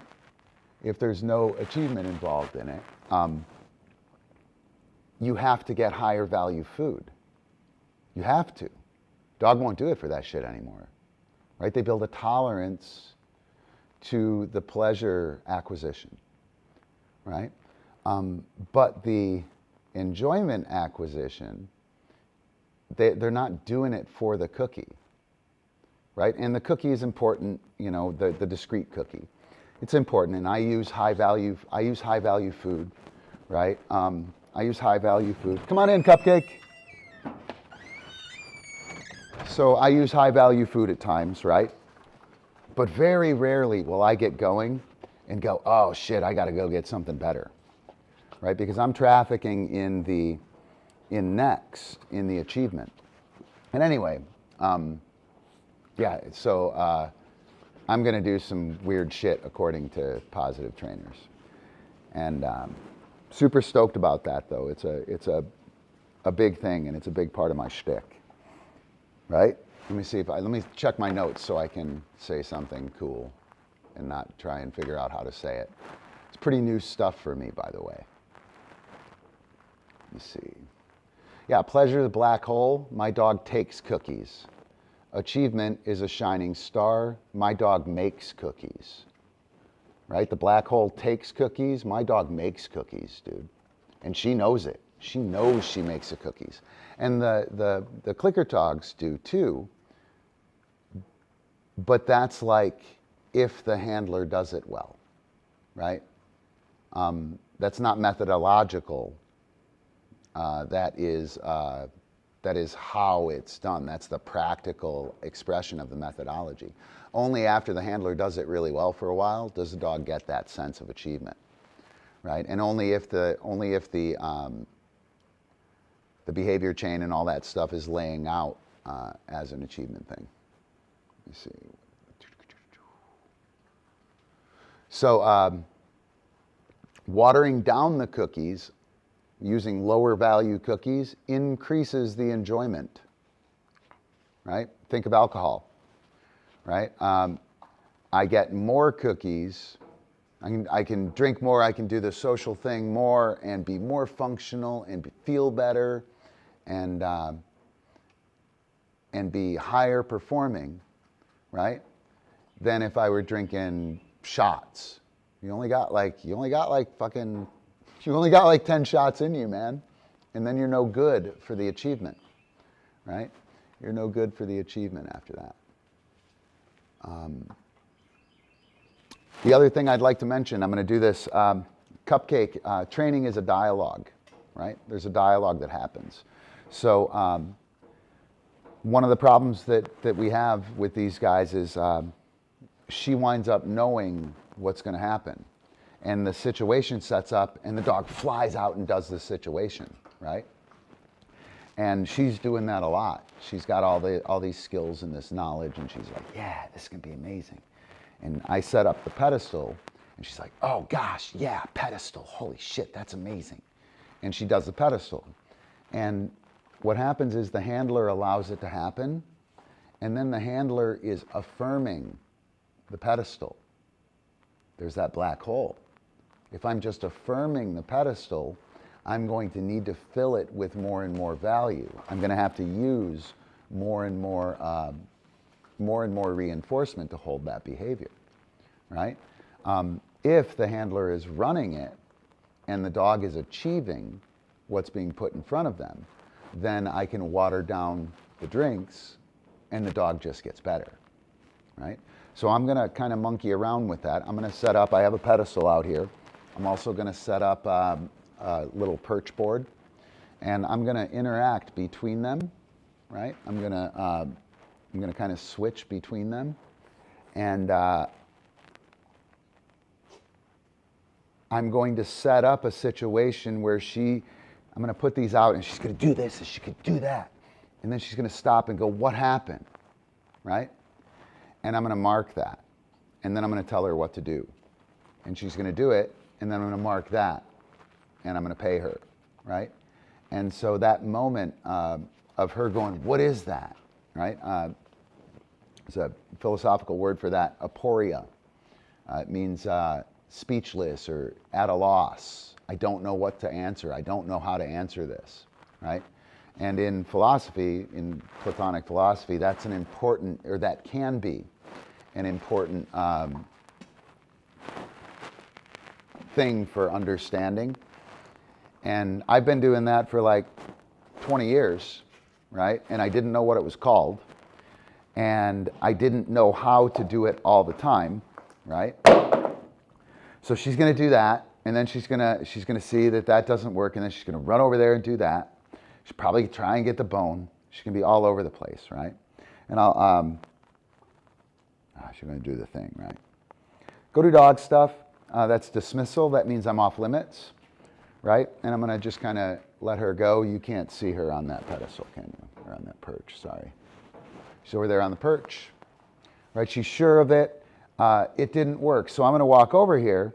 She's going to check it, and then she's going to run over here and jump on this, and she might bite the bone or whatever, right? Cupcake here. So I'm going to set up, and I'm going to wait, and I'm going to take, see how she goes right for it? She knows. She knows what's happening. I don't want her to know. She doesn't know. I'm actually trying to send her to the pedestal. I could interrupt her, send her over to the pedestal, at which point in time she would go, oh, we're doing the pedestal, and then she'd run to the pedestal.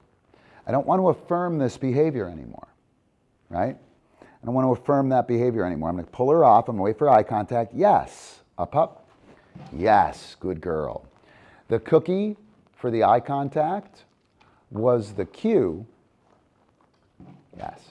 Was the cue for the pedestal. Off. She's going to pound that again, right? Yes. Up. Good. I thought she probably should have stayed up there, as many cookies as I gave her, right? Off. So she's going to come back and she's going to jump up there and she's going to wait. Right? And she's going to try that. She's going to give me eye contact. That always works, right? And then she's going to jump off. She'll probably run to the perch, right? I could take any one of these pieces of eye contact here. Yep, so she runs to the perch, right? And what's going to happen is she's going to do this back and forth until she works herself into a tizzy, and then she's going to hit this state of aporia where she doesn't know what to do. In that moment of her not knowing what to do, she's at a loss. At which point in time, I'll take the eye contact, yes, yes, and I'll pay her here, right? And what's happening here is that she's starting to wait and work for me or work with me. I don't like that sit, sweetheart. What's up with that? Nobody likes that. Where'd that come from? I mean, I should like it because I don't have a sit with many dogs. Off. Right? Now she's going to come back and pound that. But I don't want that. Right? She knows. But that's not, I'm going to do this other thing. Yes. Up. Yes. Awesome. And again, I'm calling this forced aporia. I used to call it let the dog ask you a question. Right? Off. But nobody seems to get that. Yes. Up.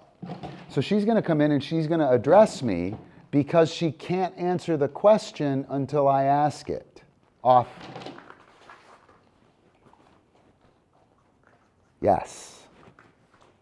Yes. Good. Wow. Wow. You look at her. You look at her. Yes. Good. Whoa. Heel position. Oh my gosh. Off. Now I'm going to up. Yes. I'm going to interrupt her on the way in and tell her where to go before she's ready. Off. Perch. I've never named it. Yes. Right? And this is also a little blasphemy or heretical. Off. Up. Yes. And I'm interrupting her before she can get her shit together. Off. And let's see if she comes in and gives me the eye contact because I didn't give her anything.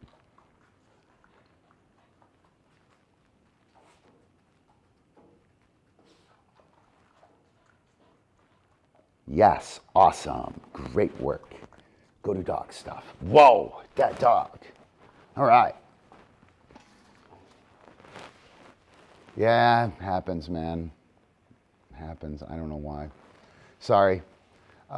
So you guys kind of catch that? And did you see her? She went from like, I'm doing this, to running in, giving me eye contact, waiting to be told what to do. And it's a dialectic, man. It's a dialectic. It's a discussion. Yes. Yep. So here it is. Write this down. Where is the trigger? Any skill. any skill you have, where is the trigger? If I want to do where is the trigger, cupcake, I can't reach it. I don't care what it is. I can't reach it. Give me something. Give me something. Can't reach it. Over there. She doesn't quite have that. Can't reach it. It's like, no, I want to work for the cookies, Ron. Okay, I'll do the discs, just so it's easy. Ooh, I'll do rings. These rings, super awesome, felt rings or wool rings. Tuffy's, my dog toy. Tuffy's Sport Flyer, amazing toys. Great toys for puppies. So what I'm going to do is I'm going to play Where's the Trigger, right? And so Where's the Trigger is, you ready? Through. Boom. Yes. So I'm going to offer the skill. Yes. Good. Ouse. Good. You ready? Twist. Boom. Yes. Good. Through. Boom. Yes. Awesome. Yes. Good work. Oh. Skittles. Criteria for bite. Yes. Removal from the hand. Oops. Mine. Yes. Good. Yes. Awesome. Mine. Dead fish, she'll spit. Awesome. Go do dog stuff. So where's the trigger? Any skill, dude. Any skill. Through, hand target, twist, jump in my arms. Up, up. And this is a tough one. She's not good at this. Dog catch. Boom. Yes. Awesome. Great work. Awesome. Go do dog stuff. So game number 1 for play. This is Play Plus, by the way. This is my philosophy of play shit. Game 1, where is the trigger? That sets up aporia. I give them the cue that they know how to do, or if they don't know how to do it, I just stand up there and I prompt. I set up a situation where there's a resolution that's going to happen. And then I pop my hand out in the hand target and I say, yes, oh my gosh, that's amazing. And they get some shit, right? And then I set it up again. Oh, touch, bang, yes. And now the dog is, when is it going to happen? And that aporia, her unable to take the question or to answer the question, is what I'm trafficking in, right? And then I'm going to give the touch, and there'll be nothing, and then boom. Yes, good girl. Wow, that was great. So first game you should play with your dog. Where is the trigger, right? And now second game, this is the one you want to write down. This, hold, eye contact, that. Okay? So I'll show you with the ball. I'll put her on the ball, and I'm going to do this. She's got the ball. She's great with it. Everything's cool. But she's flying. Wow, I'm doing the thing. Bang, bang, bang, bang, bang, all over the place, right? I don't like that. Operant dogs have that problem. They know that their behavior affects their consequence. We're very, very, yeah, they're so awesome. Did you ever see the Sport Flyer video? Did you ever see the video of me back in 2005? When I demoed them, I tried to get them to sponsor me. I did this demo video, 40-yard throws with it, juggling, body rolls, all kinds of shit. Super cool. They're great toys. So she's going to jump on the ball, and I don't want her to just jump on the ball. And what happens is, if I don't have some kind of check, if I don't have that trigger, cue then trigger, check, the dog does it. And as the dog starts to do it, I essentially affirm it and then give them a cookie. Rather than the dog doing what I want, what the team needs, or with the team, or with me, the dog is doing it and I'm just affirming their action, right? And that very quickly gets boring and it becomes a black hole. And then I have to get higher value cookies to deal with it, right? By doing what I'm going to do here, this, hold, eye contact, that, right? By doing that, the dog gets a sense of aporia, of like, I don't know what to do. And then I reinforce with the trigger. And the dog learns that, you'll see, it's hard to talk about. I'm not quite there yet with the explanation. So what I'm going to do is I'm going to do a 2-stage pedestal. Is that where I want it? No, I want it over here. Two-stage pedestal. And what I'm going to do is I'm going to, one second here.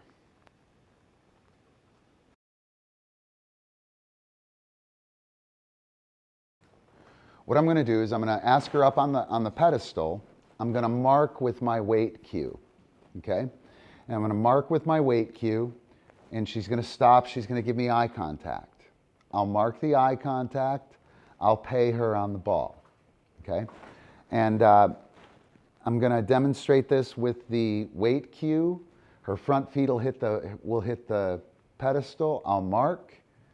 I'm then going to mark and reinforce with a weight, and hopefully we get a different look on behalf of the dog.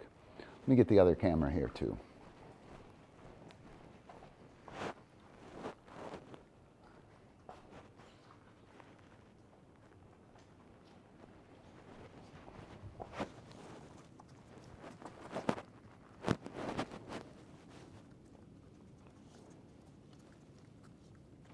I see you. Yeah, that's very sweet. Thank you.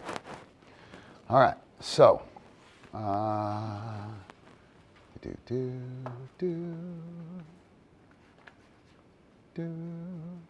I'll switch them. Ooh, Cupcake, you're fast. There we go. Should be able to see both of them. I'll make this a little bigger. We don't need that space right there. Bang. Up, up. Yes. Oops. Wait. Yes. Boom. And I'll pay, pay, pay. I blew it with that marker. Let's forget that one. Off. Up, up. Wait. Yes. Boom. You see her want to go up? She's done this once. She stayed at a Holiday Inn Express on Tactics Tuesday. You also see how she's coming to me here. Each time I pay and reach back, she's following that. I'm going to move this over here and do that, right? So I move here and pay, and then I move there and pay, and I have less head movement. Off. I'm going to step across the ball, up, up, wait. Yes. Boom. So initially, I'm going to mark yes and pull her up there when I'm teaching this skill. Now I want her to chill there a little bit, slow down a little bit, off. So I'm going to up, wait. Yes. And now it's where's the trigger? Boom. Off. Switch sides. Up, wait. Yes. Boom. Good. Off. I'm going to go ahead and give up, wait. She'll give eye contact. I'm going to mark the eye contact with the cue. Wait. Sorry, shit. Stall. Boom. So I'm going to install the stall cue and pay with the trigger. Off. Wait. Stall. Boom. Right? Awesome. Off. Good job. Go do dog stuff. So I really like this a lot, man. I really like this a lot because I'm getting this sense of next is the cookie, right? She's getting this sense of like, I don't need to eat this cookie right now. I don't need you to do anything to make me stay here or anything like that. She gets up there, she's like, oh, what's going to happen next, right? As a matter of fact, I will do one more of these, and you know that she's wired to go up on the ball, right? I'm going to pull her off the pedestal rather than go up on the ball, and it will just break the. Other trainers and philosophy would say, you're just breaking the pattern, right? I'm not breaking the pattern. I'm telling her, I'm asking her a question with my cue, and she's going to answer my question rather than do what she knows. Right now, the answer is C. The answer is C, dude. She knows it. I'll get up here, I'll stand around, the fucking answer is C. And she's going to get up there, and she's going to be like, yeah, the answer is C. And then I'm going to say A and ask her off the pedestal. And she's going to be like, what? And that's fun, and that's interesting. And when she makes the decision right, she achieves. And now I don't need to pump her full of cookies. I don't need to fill that black hole of pleasure, right? So I'm going to do that. The other thing I'm going to do is, after I get a couple of those, I'm going to mark with yes and reinforce with wait. And that will set up a loaded wait. I'll mark yes, and she'll be like, holy shit, like she was right there. And I'll tell her to wait. And that wait is going to be poised and ready to go. She's going to be ready to smash it. If I say wait as the marker rather than the yes first, she'll settle back and she'll wait for the trigger. If I say yes, wait, she'll wait here. It's really awesome, man. It's super nice for managing drive and for like gradating the intensity of the session with the dog. So I'm going to, before anything happens, I'll take this eye contact. Yes, up, wait. All right, so we've set it up. Yes, off. Good. And just that little distinction, up. So this is another one. She's missed the opportunity here, right? Yes. Shit. Off. Up. Wait. Stall. Yes. Good work. Off.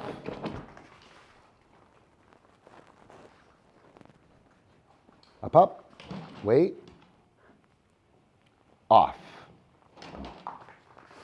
Right? Up. Wait. Off. Yeah, and you didn't get to see it. Here, let me switch sides so you can see her face, because she's awesome over there. Up. Wait. Stall. Boom. Off. Good. Up. Wait. Off. Good. Awesome. All right, so this time, you guys watch her get up with the wait marker. Cupcake, off, wait. Up, wait. Right, she's nice and stable. Stall. Boom. Good. Whoa. Off. Good. And this time I'll mark with yes. Yes, wait. Not a big difference. Off. Go to dog stuff. With a lot of dogs, you're going to get a really big loaded forward thing, and this just might be a boring exercise for her at this point in time, right? She's done it a bunch over the last couple days, but that is, where's the trigger? What is it? This hold. Attention, that, right? And man, that is just such a great thing for getting a handle on the dog. The other thing that I did that was somewhat heretical, when I threw the cookie over there, touch, I'm calling her yes before she starts coming in, right? My cue is essentially making her go, oh shit, I gotta eat this cookie real fast, right? So she drives over here, yeah?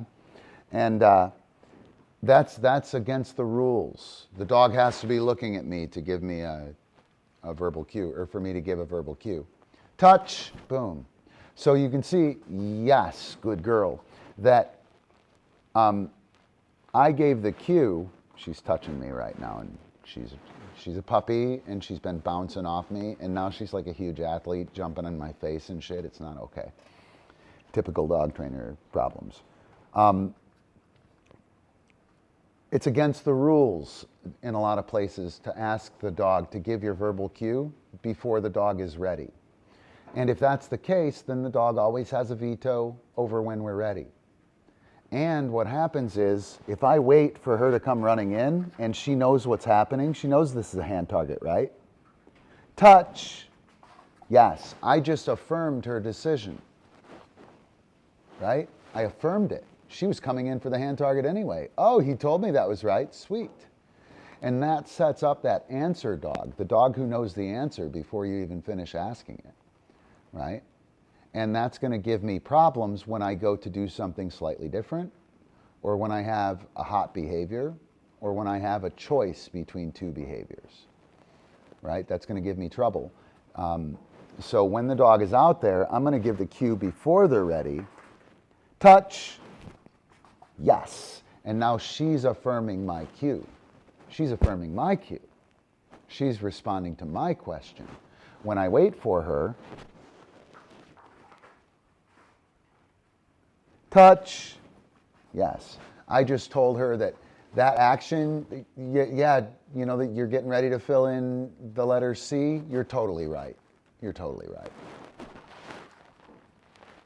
Touch. Yes, good girl, right? Super awesome. Good job. Go do dog stuff. All right, so that is the beginning of Play Plus, Byron. That's what we've been doing in class the last 2 weeks. I got this shit like nailed and down. I'm looking for a couple of more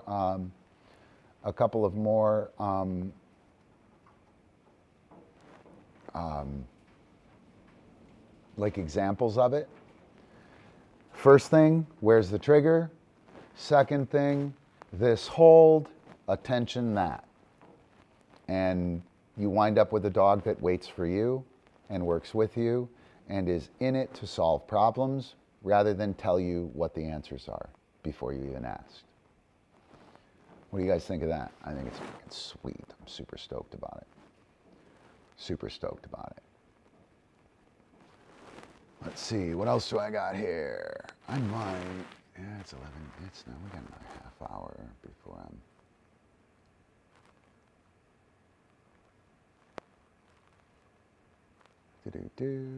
oh, yeah. Most people treat their dog as if the dog doesn't know what's happening and the handler knows, right? Touch. Yes, right? I knew what was happening, she didn't, right? When I affirm her,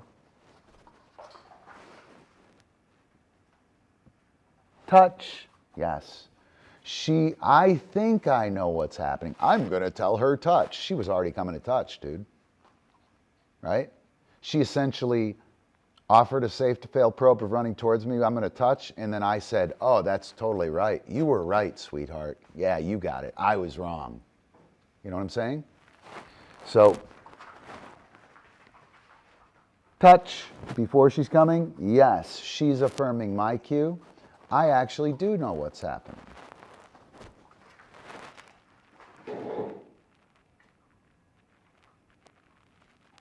She knows what's happening already. And then I fulfill her understanding.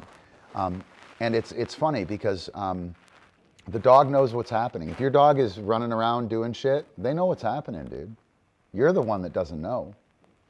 You know, so when we go and teach the dog, right, we think we're the ones with the knowledge. We're not.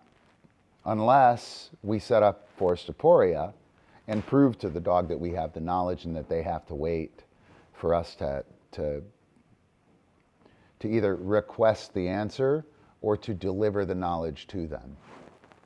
Hopefully that makes sense.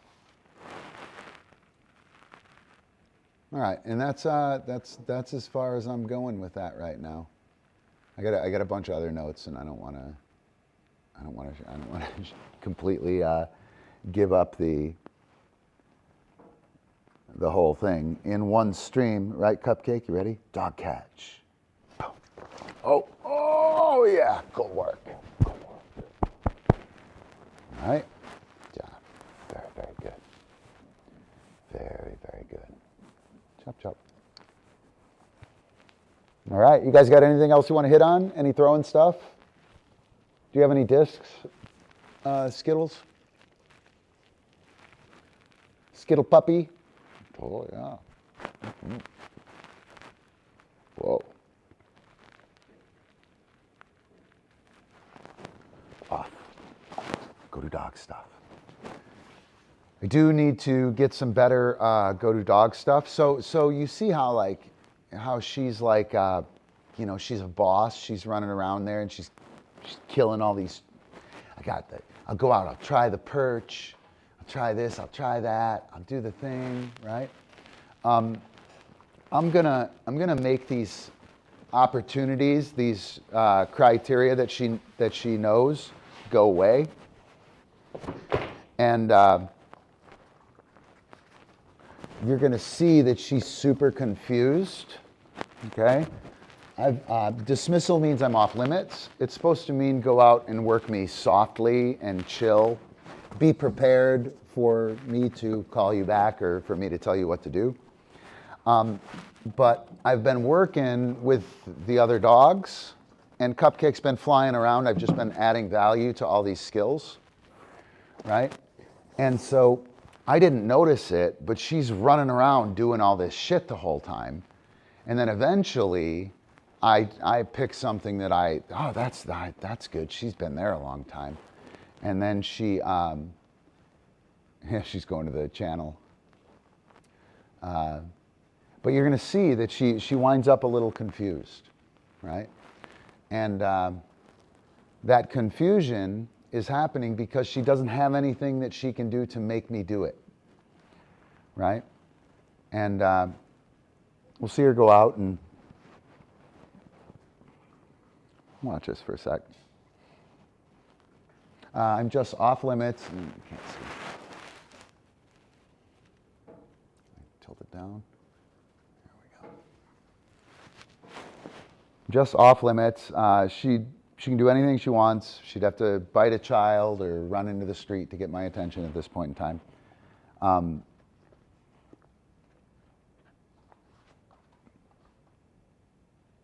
So she's going to offer that. I allow it to happen. Oh, you can't see. She's giving me eye contact. I'll allow the eye contact to happen. I'll disengage, right? I don't want to not look at her, right? It's kind of weird.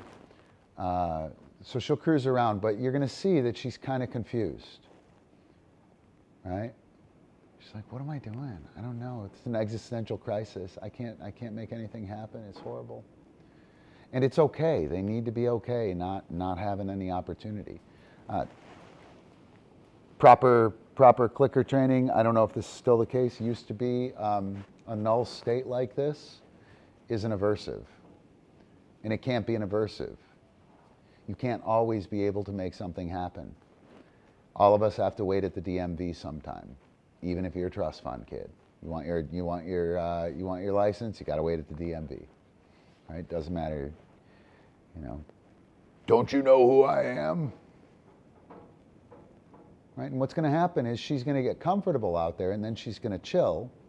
At which point in time, I will bring her back in for interaction. Now we're talking, right? That's disengagement. And she's not out there looking for she's out there looking for a cookie or looking for something. She's not looking to self-actualize.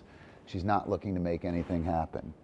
I can offer this eye contact. It doesn't work. She walks by, right? She maybe tarries here for a second. She should walk back out there in 3-4 seconds, yeah, right? She looks at me. I look at her. It doesn't work, right? She thinks, oh, maybe something will happen. It isn't happening for her. She's now licking the cookie dust off my hand. I'll give her that look and nothing happens. I can adjust myself and she'll take off, right? And already you can see her much more sedate and chill. She's giving me this soft eye contact. I'm going to take this next piece of eye contact.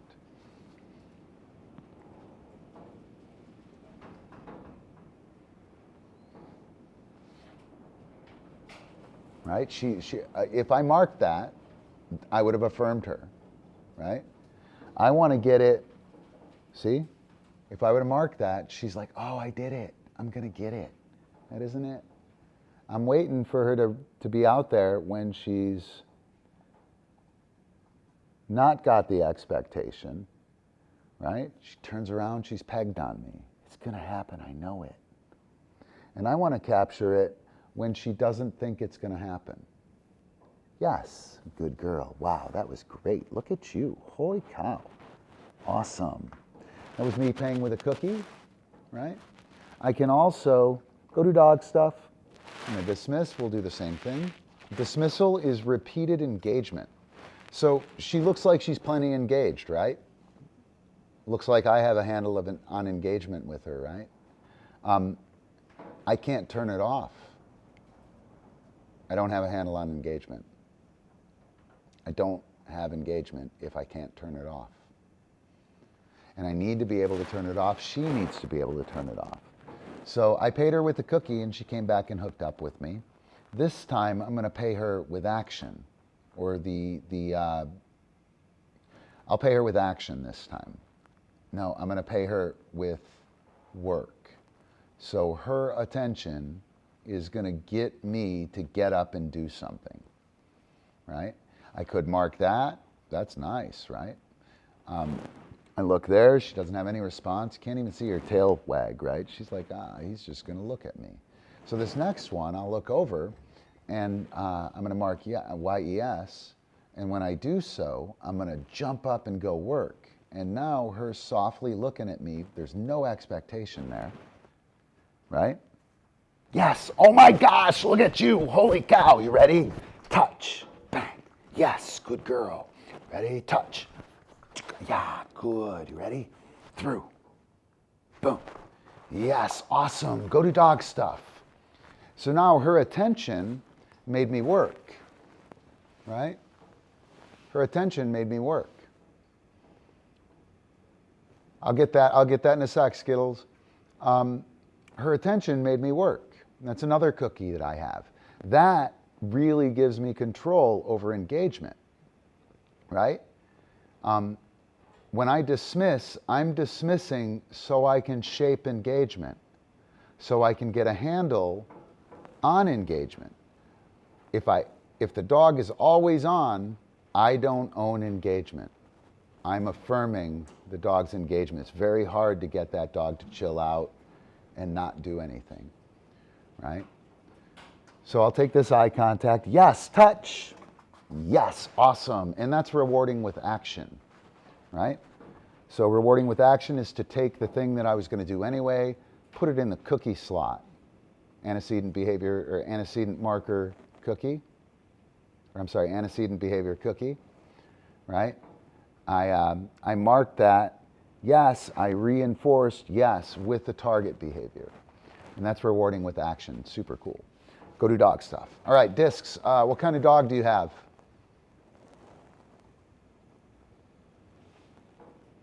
Yes and no it is, Byron. Yes and no. I'm not going to tell him to do Skyhounds discs. And the reason is because the ones that are good are like stones. An Aussie, a big Aussie, little Aussie. Mini Aussie, big Aussie.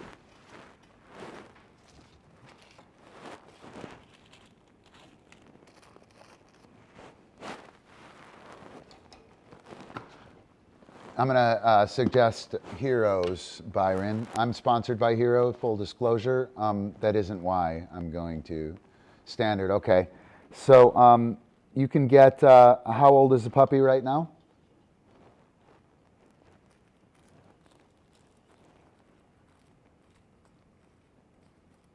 I'm going to tell him that because they fly better. That's... If he needs, or he, I don't know if it's a he, if Skittles needs a tough disc, the Hyperflight discs have better flight principles. And if he doesn't, I'm sorry, if Skittle Puppy doesn't,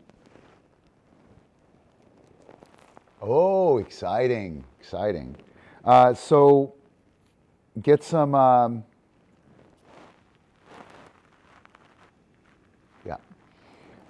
get some Get 3 atoms.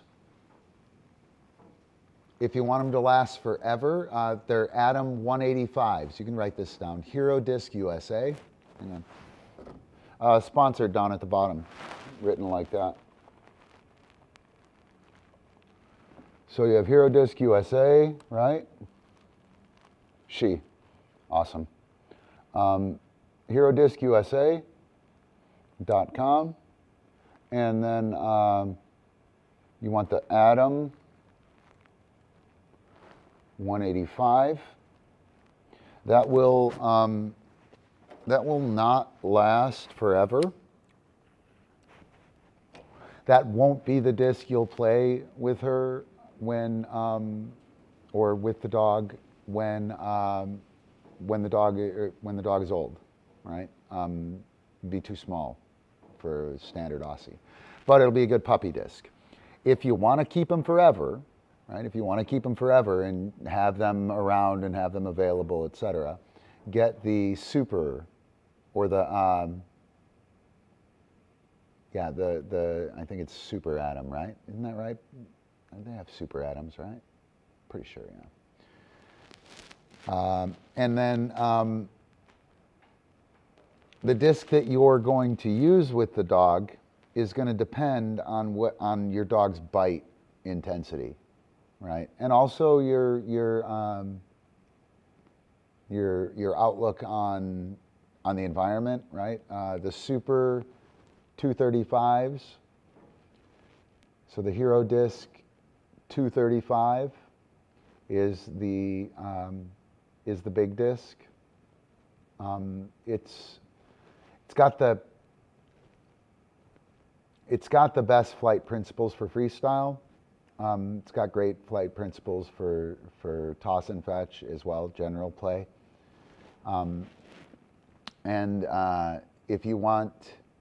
If your dog winds up a powerful biter, you're going to want the Supers. Otherwise, get the extras, right? If you get extras, get 20 of them, right? Get at least 10 extras. Get 3 atoms to start. If you want the atoms to last forever, get the super ones. Get the most expensive ones you can, right? They'll be heavy plastic, probably 12, 15 bucks, something like that a piece. The extras, I think, are 6 now. Get like 10 of those so you can throw and practice and train. So like 10 extras, 3 atoms. You can get the Atom extras. I think they're still available. The lighter plastic, there'll be a big difference in price. It'll be like $4, $5, $3, or $12, $15. The heavy plastic will last forever. The light plastic won't, but it's a puppy, who cares?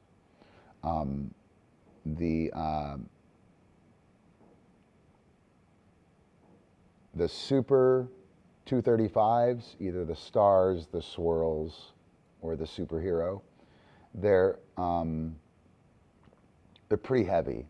And if your dog doesn't kill discs, you're going to be much better off with the lighter plastic. And if you have any, if you don't have a freaking rim cracking disc killer, get the Aeros, A-E-R-O, the Super Aero. And that is a light plastic. It's kind of a hybrid durable disc. And that's what I play with. These are 3 years old. We have 20 dogs. We have 18 dogs, 15 dogs, 16 dogs. Yeah. So like we play a lot of Frisbee. These are 3 years old. And they perform like light plastic. I wouldn't recommend the Supersonic, Byron, because it's too fast. So the speed of the disc matters. And a disc that's too fast, the Supersonic is easier to throw, right? It goes further in some Yeah, we got a lot of dogs. It goes further in some conditions, but the speed of it cultivates aggressive play, right? And I have one more recommendation, not my sponsor. If your dog has a dainty little bite, like never bumps never puts a ding in an extra in light plastic, the Fastback Frisbee, it's actually a Frisbee, from Discovering the World, is a terrific disc, but they're not durable at all. But it's a great disc, and it's super slow. The reason I mention it, Byron, is because of the speed of the. A superhero is like a heavy World War II plane. A supersonic is like a fast fighter jet, right? And a fastback is like a biplane, you know what I mean? Or a sport plane. It's real floaty and really nice flight principles. But not many people can play with them because they're not very durable, right? So there you go. 3 atoms, 10 extras. Yeah, I really, so when you're throwing at, the Japanese only throw fastbacks, and they're, when they come down and toss and fetch, they get like 5 feet off the ground at 40 yards.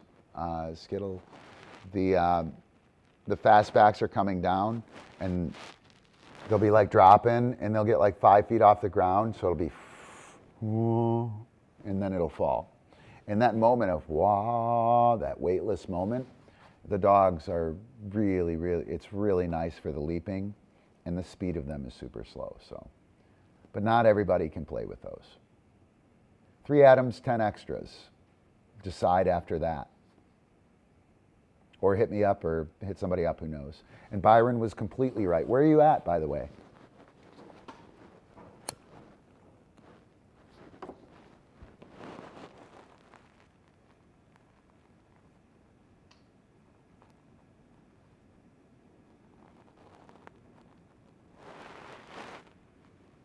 There are a lot of clubs, so.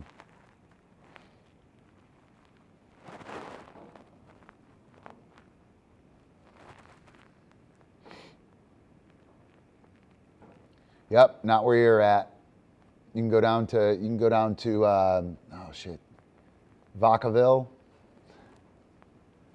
You can go down to Vacaville. They play every once in a while. There's a gal in Reno right now. She's super cool. She's trying to get something together.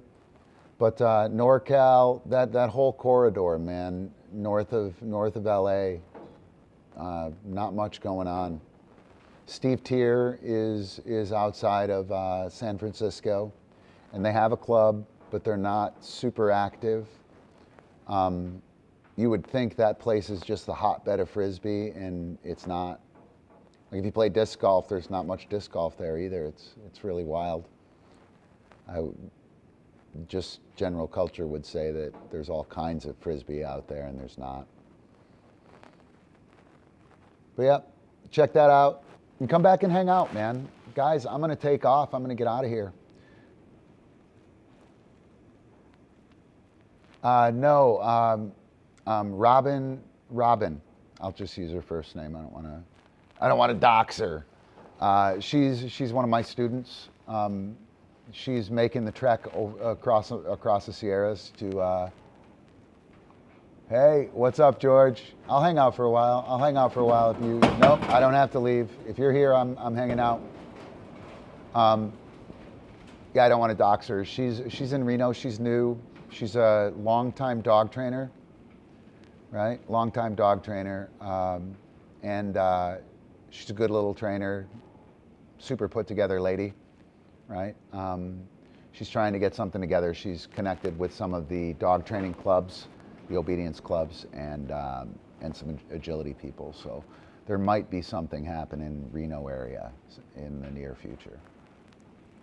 Yep. Well, I'm going to hang out for a while. Skittle Puppy, you're welcome to take off. I'm going to hang out with George. What's going on, George? Greets from Germany. Yeah, you need to make it, man. You need. Bettina's making it. Bettina's in class. So yeah, and we've been smashing it, man. We've been smashing it. It's been terrific. It's been terrific. Lots of cool stuff happening. I've been doing a lot of philosophy study. And holy cow, man, what a untapped resource philosophy is, man. We got screwed going to science alone, let me tell you. Totally screwed. If you want, make sure you catch the early part of the stream. I do a lot of blaspheming and throw a lot of heresy around. It's pretty cool. But yeah, the philosophy stuff has really been paying off. I'm pretty excited about it. What do you got going on there? You got anything?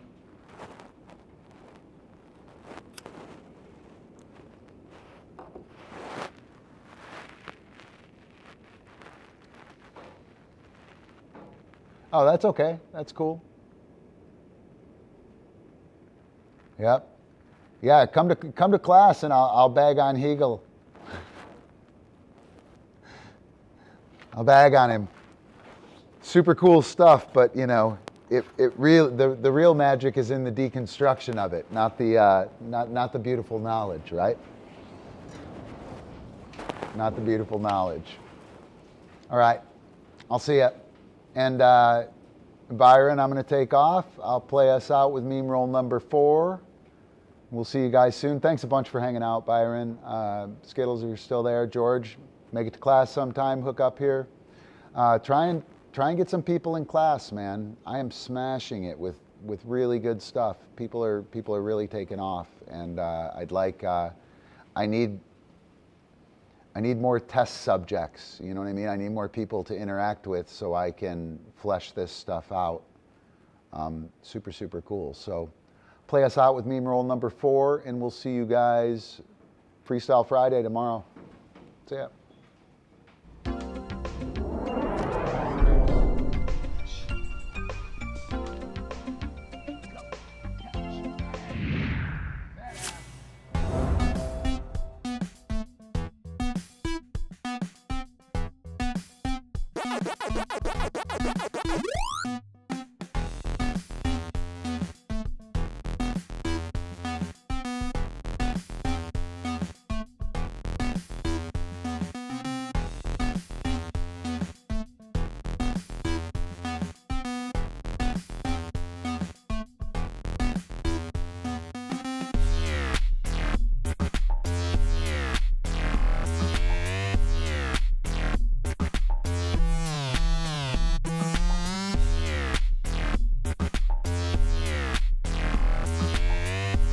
Friday night, man, Friday night. And I'll see about getting something going in the, hit me up, send me a day that's good for you. I have some people that are maybe wanting to switch days, so hit me up. We'll make something happen, Byron.